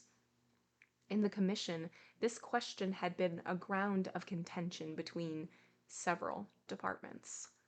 The department hostile to Alexey Alexandrovitch proved that the condition of the native tribes was exceedingly flourishing, that the proposed reconstruction might be the ruin of their prosperity, and that if there were anything wrong, it arose mainly from the failure on the part of Alexey Alexandrovitch's department to carry out the measures prescribed by law. Now Alexey Alexandrovitch intended to demand, first, that a new commission should be formed which should be empowered to investigate the condition of the native tribes on the spot. Secondly, if it should appear that the condition of the native tribes actually was such as it appeared to be from the official documents in the hands of the committee, that another new scientific commission should be appointed to investigate the deplorable condition of the native tribes from the 1. Political, 2. Administrative, 3. Economic, 4. Ethnographical, 5. Material, and 6. Religious points of view. Thirdly, that evidence should be required from the rival department of the measures that had been taken during the last 10 years by that department for averting the disastrous conditions in which the native tribes were now placed. And fourthly, and finally, that department explain why it had, as appeared from the evidence before the committee from number 17,015 and 18,038 from December 5, 1863 and June 7, 1864, acted in direct contravention of the intent of the law T. Act 18 and the note to Act 36. A flash of eagerness suffused the face of Alexey Alexandrovitch as he rapidly wrote out a synopsis of these ideas for his own benefit. Having filled a sheet of paper, he got up, rang, and sent a note to the chief secretary of his department to look up certain necessary facts for him. Getting up and walking about the room, he glanced again at the portrait, frowned, and smiled contemptuously. After reading a little more of the book on Egyptian hieroglyphics, and renewing his interest in it, Alexey Alexandrovitch went to bed at 11 o'clock, and recollecting as he lay in bed the incident with his wife, he saw it now in by no means such a gloomy light. End of chapter 14. Okay, chapter 14. We being Alexey Alexandrovitch have come to the conclusion that we are going to have Anna stay with us And this nonsense between her and Vronsky will come to an end. And so we write a little letter. Just very factual, very, cordial. He's like, nothing can be found mean in this letter, saying, we're going to stay together. You're going to come here by Tuesday because it's the end of the season. Here's some money so that you can have all of the arrangements made. And he sends it off, and then he's like, I'm going to get back to that good old story, that good old book I was reading about Egyptian hieroglyphics. And he sits down and he's like, not finding the excitement that he had before. And so then he starts to get to work, and we get a very long, complicated explanation of the things that he's actually doing. But he does some work until 11. He picks up the book again and is like having a renewed excitement for it. And when he goes to bed, he is thinking of Anna again. And he's no longer thinking gloomy thoughts about it because he now has this solution, and everything will obviously go to plan. Also, there's this picture of Anna in his office or where he was working, and he loathed it. And the second time he looked at it, it was at first a frown, and then he just smiled contemptuously. So now that we have made this decision, it's obvious what's going to happen. Everything will be fine. Obviously.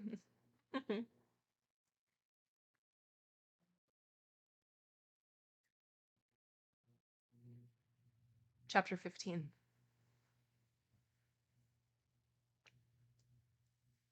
Though Anna had obstinately and with exasperation contradicted Vronsky when he told her their position was impossible, at the bottom of her heart she regarded her own position as false and dishonorable, and she longed with her whole soul to change it.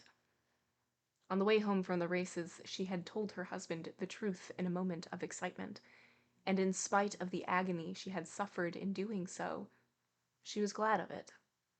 After her husband had left her, she told herself that she was glad, that now everything was made clear, and at least there would be no more lying and deception. It seemed to her beyond doubt that her position was now made clear forever. It might be bad, this new position, but it would be clear. There would be no indefiniteness or falsehood about it. The pain she had caused herself and her husband in uttering those words would be rewarded now by everything being made clear, she thought. That evening she saw Vronsky, but she did not tell him of what had passed between her and her husband, though, to make the position definite, it was necessary to tell him. When she woke up next morning, the first thing that rose to her mind was what she had said to her husband, and those words seemed to her so awful that she could not conceive now how she could have brought herself to utter those strange, coarse words, and could not imagine what would become of it. But the words were spoken, and Alexey Alexandrovitch had gone away without saying anything. I saw Vronsky and did not tell him. At the very instant he was going away, I would have turned him back and told him, but I changed my mind, because it was strange that I had not told him the first time. Why was it I wanted to tell him and did not tell him? And in answer to this question, a burning blush of shame spread over her face. She knew what had kept her from it. She knew that she had been ashamed. Her position, which had seemed to her simplified the night before, suddenly struck her now as not only not simple, but as absolutely hopeless. She felt terrified at the disgrace, of which she had not ever thought before. Directly she thought of what her husband would do, the most terrible ideas came to her mind. She had a vision of being turned out of the house, of her shame being proclaimed to all the world. She asked herself where she should go when she was turned out of the house. and she could not find an answer. When she thought of Vronsky, it seemed to her that he did not love her, that he was already beginning to be tired of her, that she could not offer herself to him, and she felt bitter against him for it. It seemed to her that the words that she had spoken to her husband and had continually repeated in her imagination, she had said to everyone, and everyone had heard them. She could not bring herself to look those of her own household in the face. She could not bring herself to call her maid, and still less go downstairs and see her son and her governess.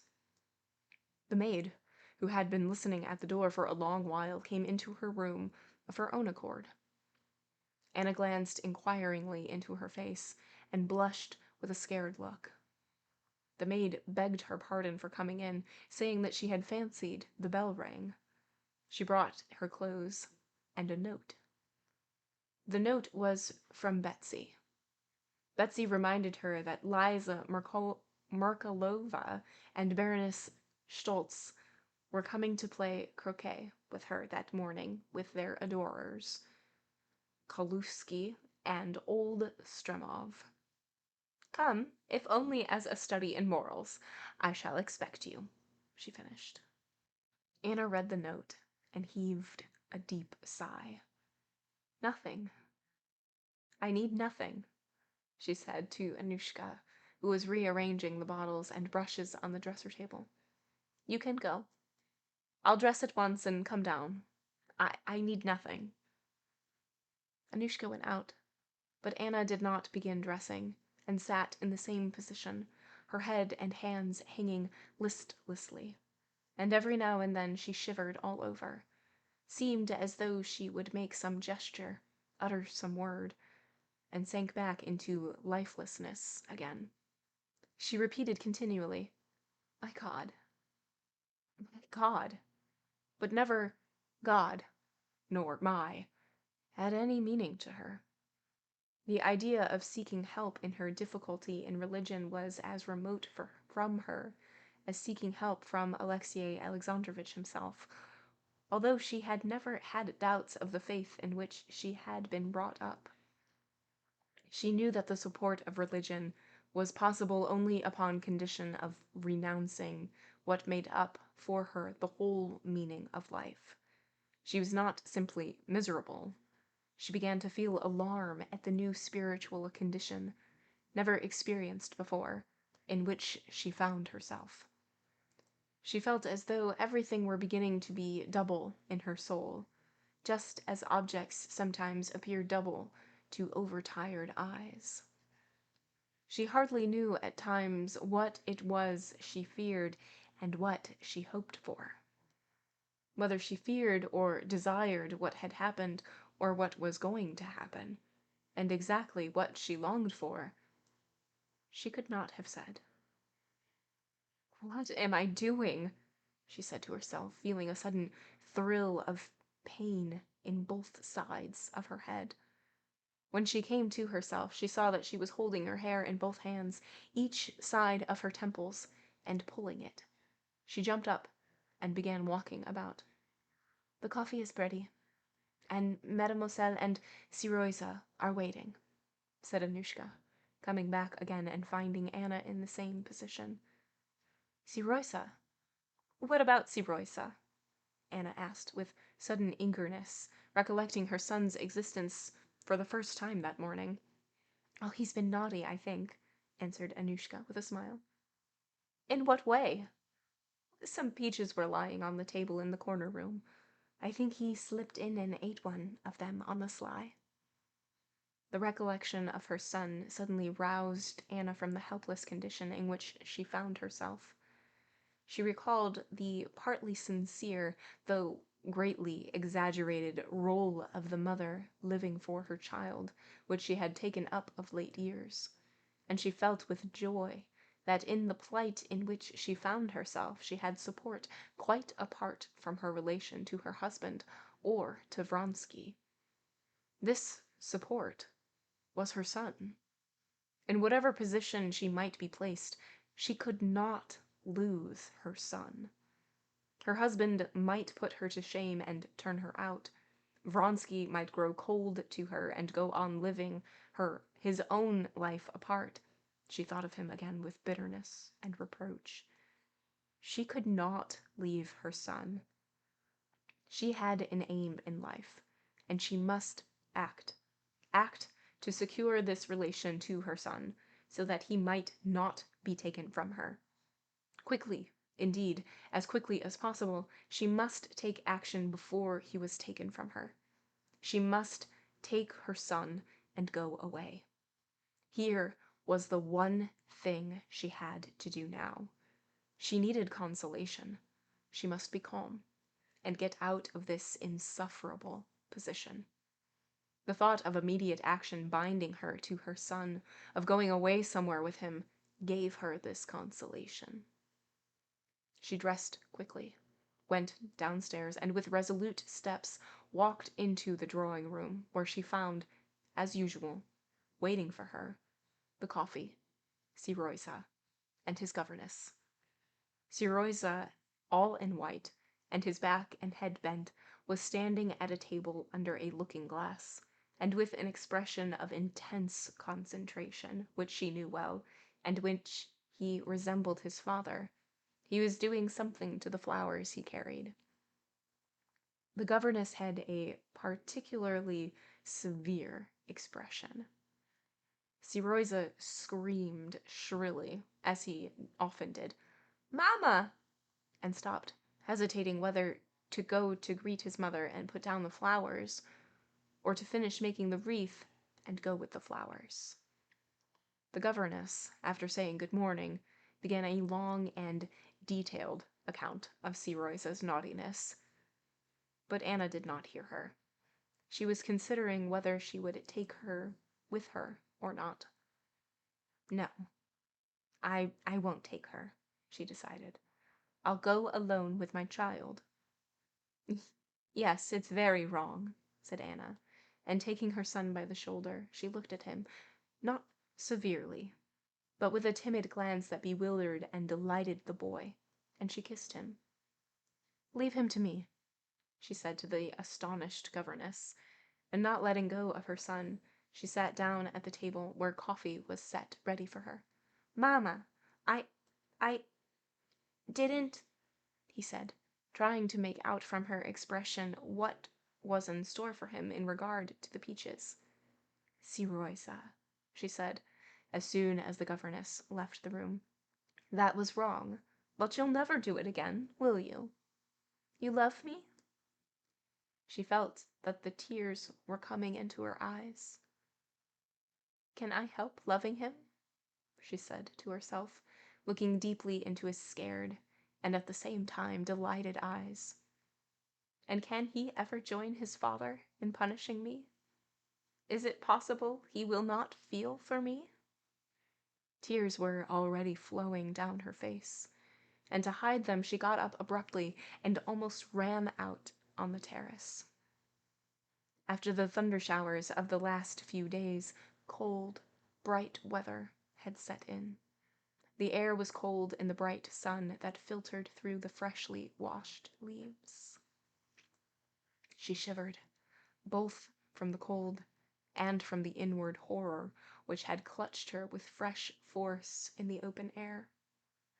Run along to Mariette," she said to Siroisa, who had followed her out, and she began walking up and down on the straw matting of the terrace. "Can it be that they won't forgive me? Won't understand how it all couldn't be helped?" she said to herself.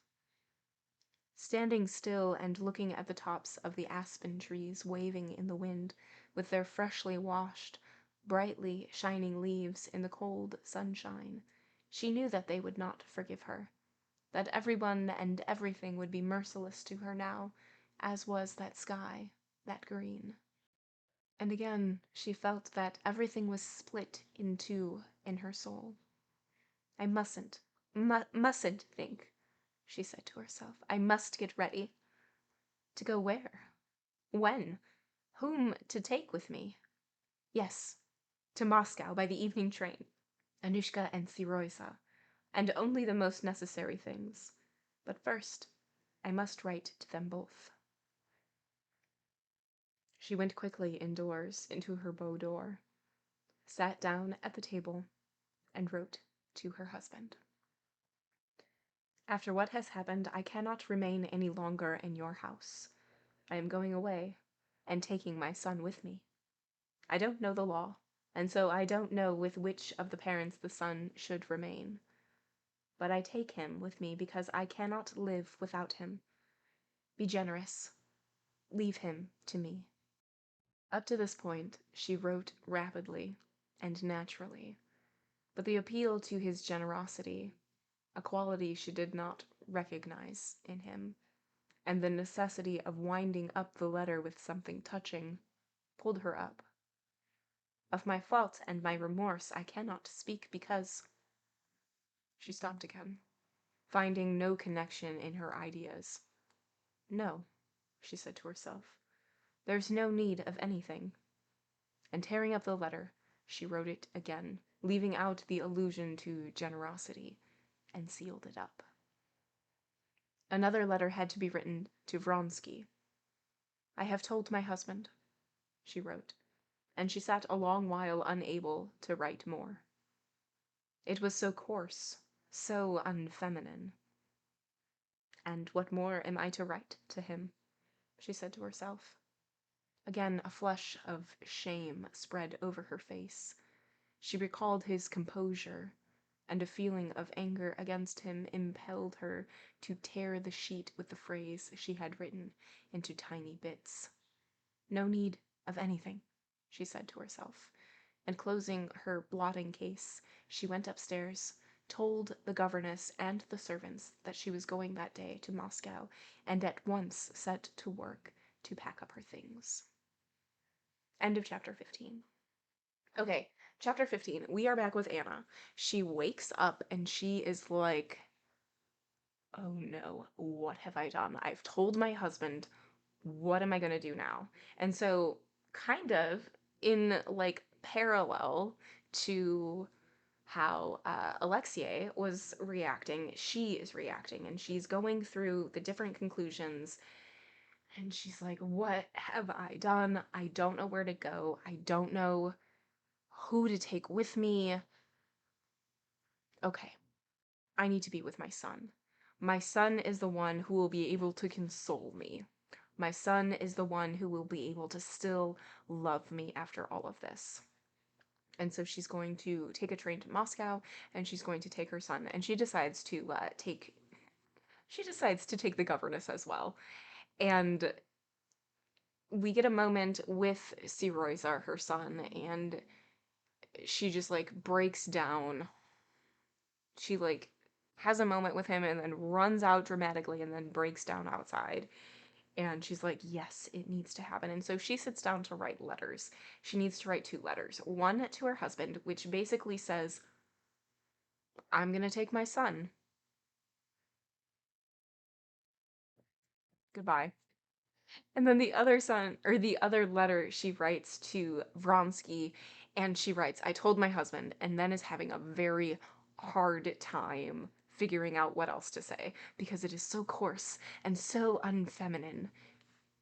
And so she finishes the letter, and she's like, it's done. Which, okay. Without looking at the next chapter, and without knowing what's going to happen next, are these letters going to just pass each other like 2 ships in the night? Or is one of them going to get the other letter? Well, we know that Alexei did not get the letter before he sent his. So is Anna going to get Alexei's letter before she sends hers out that basically says you're staying with me? Because her option or her decision is not to stay with Alexei, which is what he wrote, and is like, you are staying with me and we're gonna be happy. Um, and you're gonna change your ways. And she's like, I'm leaving everybody and I'm taking my son. Goodbye. What is gonna happen? Or are they just both Like, is Anna just not going to get the letter, and Alexei is going to get the letter after Anna has already left and is like, wait, hold on, we're together, honey bear. Yeah, I kind of like that they arrive at the same time. Are we gonna get like a fun little like side by side of them like reading it and being like, oh, oh, oh, honey bear? Will she actually say honey bear? That's the real question.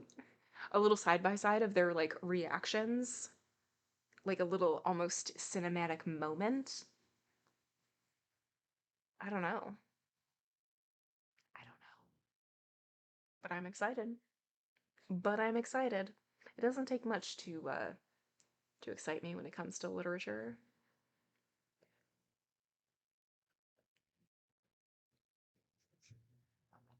Hmm, maybe a split chapter? Hmm. Or, or Tolstoy's gonna be like, let's go hang out with this character that you forgot was around. Let's go see Stepan Arkadyevich.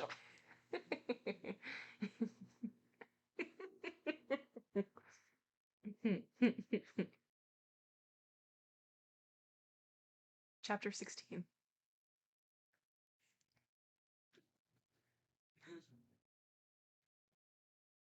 All the rooms of the summer villa were full of porters, gardeners, and footmen going to and fro carrying out things. Cupboards and chests were open. Twice they had been sent to the shop for cord. Pieces of newspaper were tossing about on the floor. Two trunks, some bags, and strapped up rugs had been carried down into the hall. The carriage and two hired cabs were waiting at the steps. Anna, forgetting her inward agitation in the work of packing, was standing at the table in her boudoir,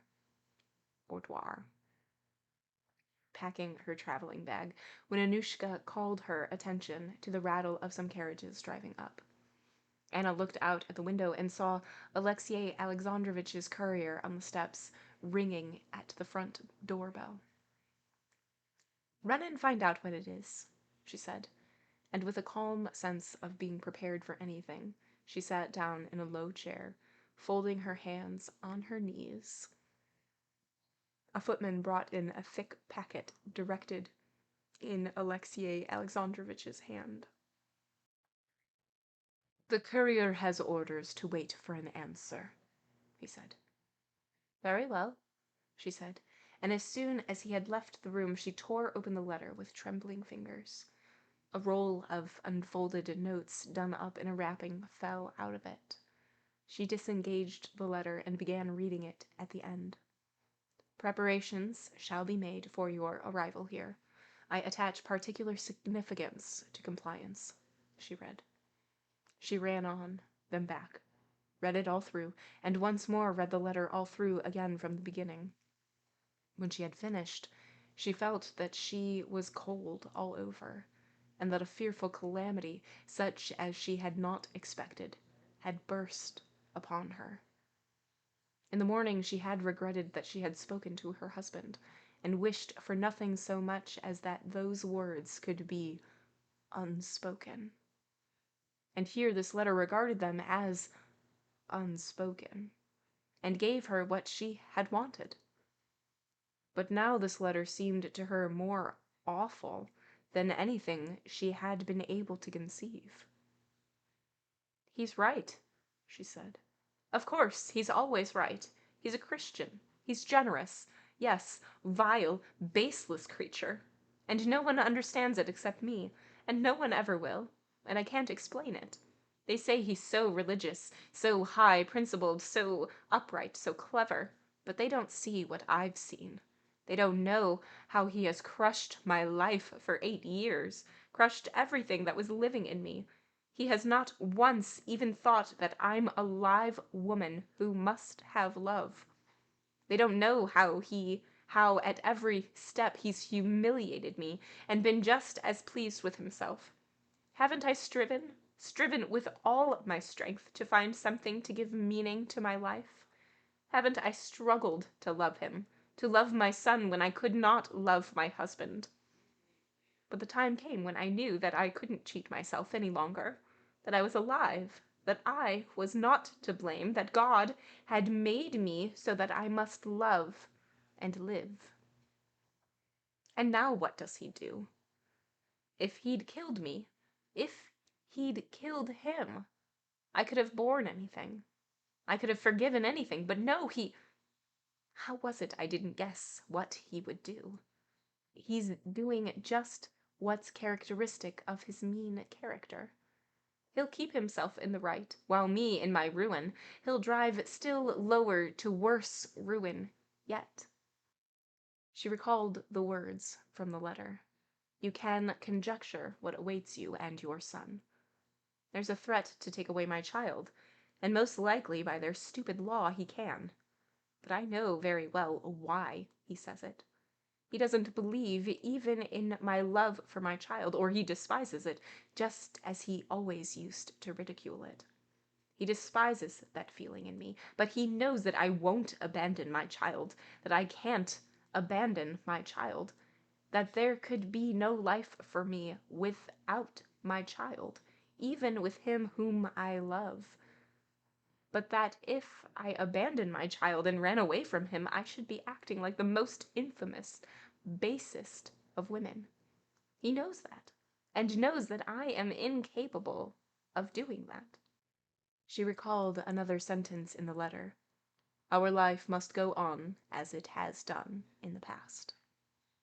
That life was miserable enough in the old days. It has been awful of late.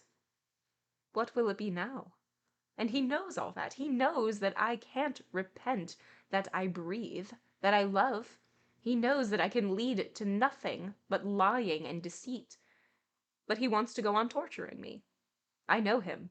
I know that he is at home and is happy in deceit, like a fish swimming in the water. No, I won't give him that happiness. I'll break through the spiderweb of lies in which he wants to catch me. Come what may. Anything's better than lying and deceit. But how? My God, was ever a woman so miserable as I am? No, I will break through it. I will break through it, she cried, jumping up and keeping back her tears. And she went to the writing table to write him another letter. But at the bottom of her heart she felt that she was not strong enough to break through anything, that she was not strong enough to get out of her old position, however false and dishonorable it might be. She sat down at the writing table, but instead of writing she clasped her hands on the table and, laying her head on them, burst into tears, with sobs and heaving like a child crying. She was weeping that her dream of her position, being made clear and definite, had been annihilated forever. She knew beforehand that everything would go on in the old way, and far worse, indeed, than in the old way. She felt that the position in the world that she enjoyed, and that had seemed to her of so little consequence in the morning, that this position was precious to her, that she would not have the strength to exchange it for the shameful position of a woman who has abandoned husband and child to join her lover, that however much she might struggle, she could not be stronger than herself. She would never know freedom in love, but would remain forever a guilty wife, with the menace of detection hanging over her at every instant, deceiving her husband for the sake of a shameful connection with a man living apart and away from her, whose life she could never share. She knew that this was how it would be, and at the same time it was so awful that she could not even conceive what it would end in. And she cried without restraint, as children cry when they are punished. The sound of the footman's steps forced her to rouse herself, and, hiding her face from him, she pretended to be writing. "The courier asks if there's an answer," the footman announced. "An answer? Yes," said Anna. "Let him wait. I'll ring." What can I write? She thought. What can I decide upon alone? What do I know? What do I want? What is there I care for? Again, she felt that her soul was beginning to be split in two. She was terrified again at this feeling, and clutched at the first pretext of doing something which might divert her thoughts from herself. I ought to see Alexei. So she called Vronsky in her thoughts. No one but he can tell me what I ought to do. I'll go to Betsy's. Perhaps I shall see him there, she said to herself, completely forgetting that when she had told him the day before that she was not going to Princess Tverskaya, he had said that in that case he should not go either. She went up to the table, wrote to her husband, "I have received your letter. A." And ringing the bell, gave it to the footman. "We are not going," she said to Annushka as she came in. "Not at all?" "No. Don't unpack till tomorrow, and let the carriage wait. I'm going to the princess's." "Which dress am I to get ready?" End of chapter 16. All right, chapter 16. Okay, so we didn't do a complete change in characters. Thank you for that, Tolstoy. So we stayed with Anna this chapter. After she wrote the letter, she was feeling great about her decision. She is going to run away with her son, Siroisa, and the governess. And she is packing everything up. Well, she's getting a lot of help from Anushka. And they're packing everything up. They are fully preparing to leave. When what do they see but Alexei Alexandrovich's carriage outside? And a footman comes out, a courier and footman come out and deliver a letter, and they say, "We are supposed to get an answer." So they're sticking around. Anna rips open the letter, reads what he wrote multiple times, trying to process what he has written. And she wanted to be able to take back what she said to her husband. And her husband has clearly opened that door for her. Everything that he wrote is basically taking away what she said, and they are going to live life the old way. But the old way was terrible for Anna. She has been crushed, annihilated, being married to him, and people don't know that. And the life that she had was not great, and she knows that going forward, going back to the old life that they had is going to be worse than the old life that they had, because now they both know what has happened, and now they're just pretending that everything is okay again. And so she knows that she can't run away. She knows that. And so she is hemming and hawing at what she's actually going to write, and has tried a couple different times, and she just breaks down because of all of this, because of the consequences of what she's done, and also the reaction of what she's getting, and how she doesn't have the choice that she thought she was having. And in the letter that she read by Alexei Alexandrovich, there is an underlying threat. And he the way he wrote it and the way he thinks he wrote it, there's nothing bad to it. But the way she's reading it is, "You will not take my son away, and we will live together, and we will be happy." Ta-da! And so she responds by simply saying, "I have received your letter, A," and folds it up, gives it to the courier to take away. And so she tells Anushka to stop packing, but not to unpack everything. She's going to go to the princesses, and to hold off until tomorrow to unpack everything. Yeah, the maid is packing everything up. Her reaction made sense. I think so too. At least in her mind, it made sense. Right, right, right, right.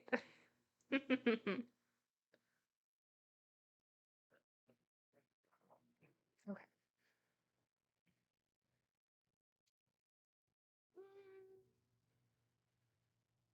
Let's do one more. We might go a little bit over time, but let's do it. Chapter 17.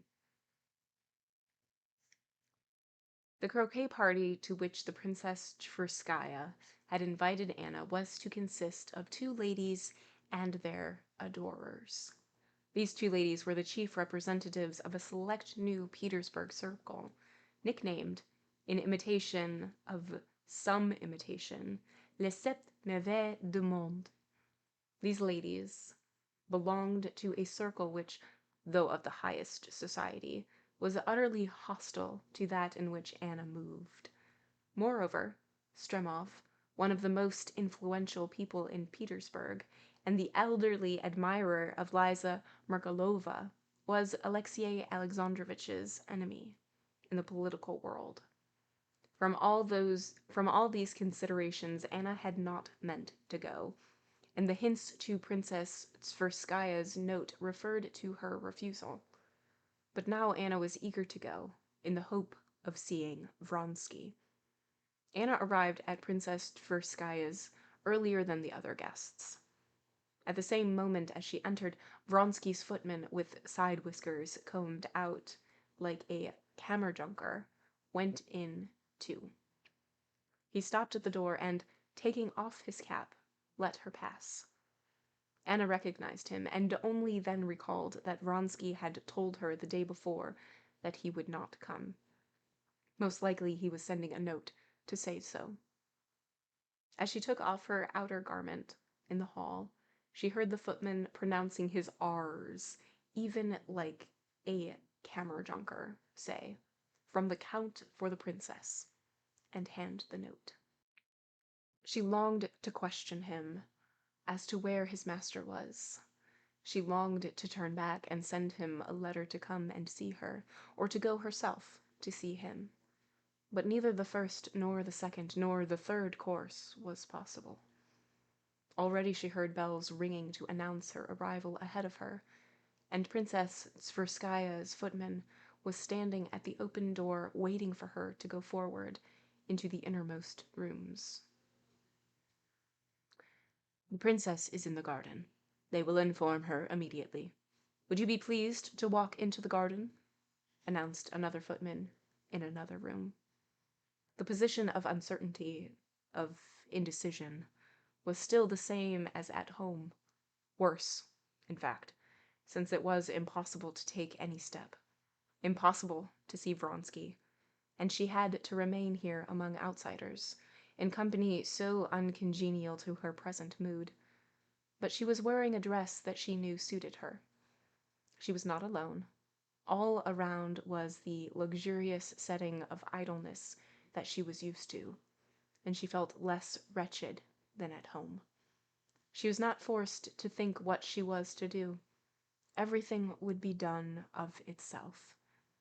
On meeting Betsy coming towards her in a white gown that struck her by its elegance, Anna smiled at her just as she always did.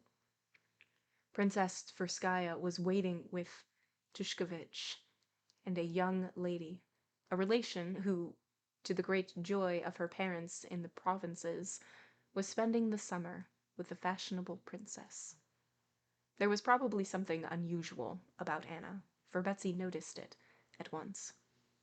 "I slept badly," answered Anna, looking intently at the footman who came to meet them and, as she supposed, brought Vronsky's note. "How glad I am you've come," said Betsy. "I am tired and was just longing to have some tea before they come. You might go," she turned to Tushkevitz, "with Masha, and try the croquet ground over there where they've been cutting it. We shall have time to talk a little over tea. We'll have a cozy chat, eh?" she said in English to Anna, with a smile, pressing the hand with which she held a parasol. "Yes, especially as I can't stay very long with you. I'm forced to go on to old Madame Verd.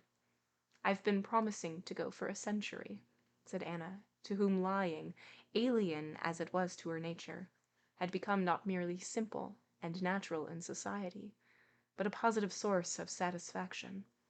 Why she said this, which she had not thought of a second before, she could not have explained. She had said it simply for the reflection that as Vronsky would not be here, she had better secure her own freedom and try to see him somehow. But why she had spoken of old Madame Vrede, whom she had to go and see, as she had to see many other people, she could not have explained. And yet, as it afterwards turned out, had she contrived the most cunning devices to meet Vronsky, she could have thought of nothing better. "No, I'm not going to let you go for anything," answered Betsy, looking intently into Anna's face. "Really, if I were not fond of you, I should feel offended. One would think you were afraid my society would compromise you. Tea in the little dining room, please," she said, half closing her eyes, as she always did when addressing the footman. Taking the note from him, she read it. Alexei is playing us false," she said in French. "He writes that he can't come." She added in a tone as simple and as natural as though it could never enter her head that Vronsky could mean anything more to Anna than a game of croquet. Anna knew that Betsy knew everything, but, hearing how she spoke of Vronsky before her, she almost felt persuaded, for a minute, that she knew nothing. "Ah," said Anna indifferently, as though not greatly interested in the matter, and she went on smiling. "How can you or your friends compromise anyone?" This playing with words, this hiding of a secret, had a great fascination for Anna, as indeed it has for all women. And it was not the necessity of concealment, not the aim with which the concealment was contrived, but the process of concealment itself which attracted her. "Oh, I can't be more Catholic than the Pope," she said. "Stremov and Liza Merkalova, why, they're the cream of society. Besides, they are received everywhere, and she laid the stress on the I, have never been strict and intolerant. It's simply that I haven't the time." "No, you don't care, perhaps, to meet Stremov? Let him and Alexey Alexandrovitch tilt at each other in the committee. That's no affair of ours. But in the world he's the most amiable man I know, and a devoted croquet player. You shall see. And in spite of his absurd position as Liza's lovesick swain at his age, you ought to see how he carries off the absurd position.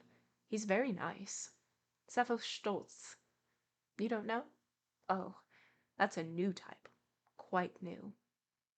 Betsy said all this, and at the same time, from her good-humored, shrewd glance, Anna felt that she partly guessed her plight, and was hatching something for her benefit. They were in the little boudoir. "I must write to Alexei, though," said Betsy, and Betsy sat down to the table, scribbled a few lines, and put the note in an envelope. "I'm telling him to come to dinner. I've one lady extra to dinner with me, and no man to take her in. Look what I've said. Will that persuade him? Excuse me, I must leave you for a minute. Would you seal it up, please, and send it off?" she said through the door. "I have to give some directions." Without a moment's thought, Anna sat down to the table with Betsy's letter and, without reading it, wrote below, "It's essential for me to see you. Come to the Vert Garden. I shall be there at 6 o'clock." She sealed it up, and, Betsy coming back, in her presence, handed the note to be taken. At tea, which was brought them on a little tea table in the cool little drawing room, the cozy chat promised by Princess Tverskaya before the arrival of her visitors really did come off between the two women. They criticized the people they were expecting, and the conversation fell upon Liza Merkalova. "She's very sweet, and I've always liked her," said Hannah. "You ought to like her. She raves about you. Yesterday she came up to me after the races and was in despair at not finding you. She says you're a real heroine of romance, and that if she were a man she would do all sorts of mad things for your sake. Stremov says she does that as it is." "But do tell me, please. I never could make it out. said Anna, after being silent for some time, speaking in a tone that showed she was not asking an idle question, but that what she was asking was of more importance to her than it should have been. Do tell me, please, what are her relations with Prince Kuzalovsky? Mishka, as he's called. I've met them so little. What does it mean? Beth smiled with her eyes and looked intently at Anna. It's a new manner, she said. They've all adopted that manner. They've flung their caps over the windmills, but there are ways and ways of flinging them. Yes, but what are her relations precisely with Kalowski? Betsy broke into unexpected, mirthful, and irrepressible laughter, a thing which rarely happened to her. You're encroaching on Princess Mayakaya's special domain now. That's the question of an enfant terrible, said Betsy, obviously tried to restrain herself, but could not, and went off into peals of that infectious laughter that people laugh who do not laugh often. You'd better ask them, she brought out, between tears of laughter. No, you laugh, said Anna, laughing too in spite of herself. But I never could understand it. I can't understand the husband's role in it. The husband? Liza Merkalova's husband carries her shawl, and it always ready to be of use. But anything more than that in reality no one cares to inquire. You know in decent society one doesn't talk or think even of certain details of the toilet. That's how it is with this. Will you be at Madame Rolandak's fete? Asked Anna, to change the conversation. I don't think so, answered Betsy, and, without looking at her friend, she began filling the little transparent cups with fragrant tea, putting a cup before Anna, so she took out a cigarette and, fitting it into a silver holder, she lighted it. It's like this, you see. I'm in a fortunate position, she began, quite serious now, as she took up her cup. I understand you. I understand Liza. Liza now is one of those naive natures that, like children, don't know what's good and what's bad. Anyway, she didn't comprehend it when she was very young, and now she's aware that the lack of comprehension suits her. Now, perhaps she doesn't know on purpose, said Betsy with a subtle smile. But, anyway, it suits her. The very same thing, don't you see, may be looked at tragically and turned into misery, or it may be looked at simply and even humorously. Possibly you are inclined to look at things too tragically. How I should like to know other people just as I know myself, said Anna seriously and dreamily. Am I worse than other people, or better? I think I am worse. Enfant terrible, enfant terrible, repeated Betsy. But here they are. End of chapter 17. All right, chapter 17. Anna has gone to Betsy's house, thinking that Vronsky will be there, and then as soon as she gets there, remembers that Vronsky told Anna that he's not going to be at croquet because Anna wasn't going to be at croquet. So now she's kind of like, oopsie doodles, I can't see Vronsky. There's a footman there, a courier of Vronsky's, who had written a letter and gave it to Betsy, presumably saying that he's not going to be there. And Betsy writes out her reply and then is like, oh dear me, I have some work to do, some decisions to make in the other room. Anna, my sweet, sweet summer child, can you please, just fold up the envelope? Okay, thank you. And so, subtle, not so subtle, Anna is like, excellent, I'm going to write a little note, was like writing and being like, please come here at 6 p.m. Thank you kindly. Folds it up, gives it to Betsy comes back, folds it up, gives it to the courier. They leave. And then they hop into a discussion, which is eerily similar to what Anna's situation is, but with another person. And Anna is like, okay, but like the husband. And Betsy is like, the husband is always there holding the shawl and the jacket for when what's her name needs it. And everybody in society knows, but nobody's going to talk about. Just like everybody knows what's in a toilet, but nobody talks about it. Which is which is an interesting comparison. I think that's really funny. And so there's that like saying but not really saying, telling but not really telling. And Betsy has a moment that's like, so you can look at a situation and think, oh, woe is me, terrible baby, terrible child. Or you can look at it into a positive light. And she's like, Anna, honey bear Anna, you are looking at everything terribly. Maybe a little too terribly. And Anna basically confirms it and is like, am I worse than other people or better? I'm worse. And then Betsy's like, oh, here we are. And that's where it ended. Oopsie doodles, honey bear. Terrible child. Thank you for the French translation. Thank you. So, exciting stuff. So, I'm liking this. I'm still really enjoying this book. I'm really enjoying the writing. I'm really enjoying the flawed, terrible, gray area of all of the characters. I like how you can empathize and then just be like mad and judgy and like, why are you doing this with some characters sometimes? But also, you can cheer them on and be like, oh, I just want so much better for you. And oh, what are you doing? And it's great. And it's great. There's layers, there's depth. Practically late for yoga. I know. No soup for you. But that's going to be it for tonight. We did it. We did it. We did it. We did it. Thanks, everyone, for hanging out. It is a pleasure, as always, whether you lurk, whether you chat. I 1000% appreciate you. And I 1000% appreciate your support. If I don't see you next time, I hope to see you very soon.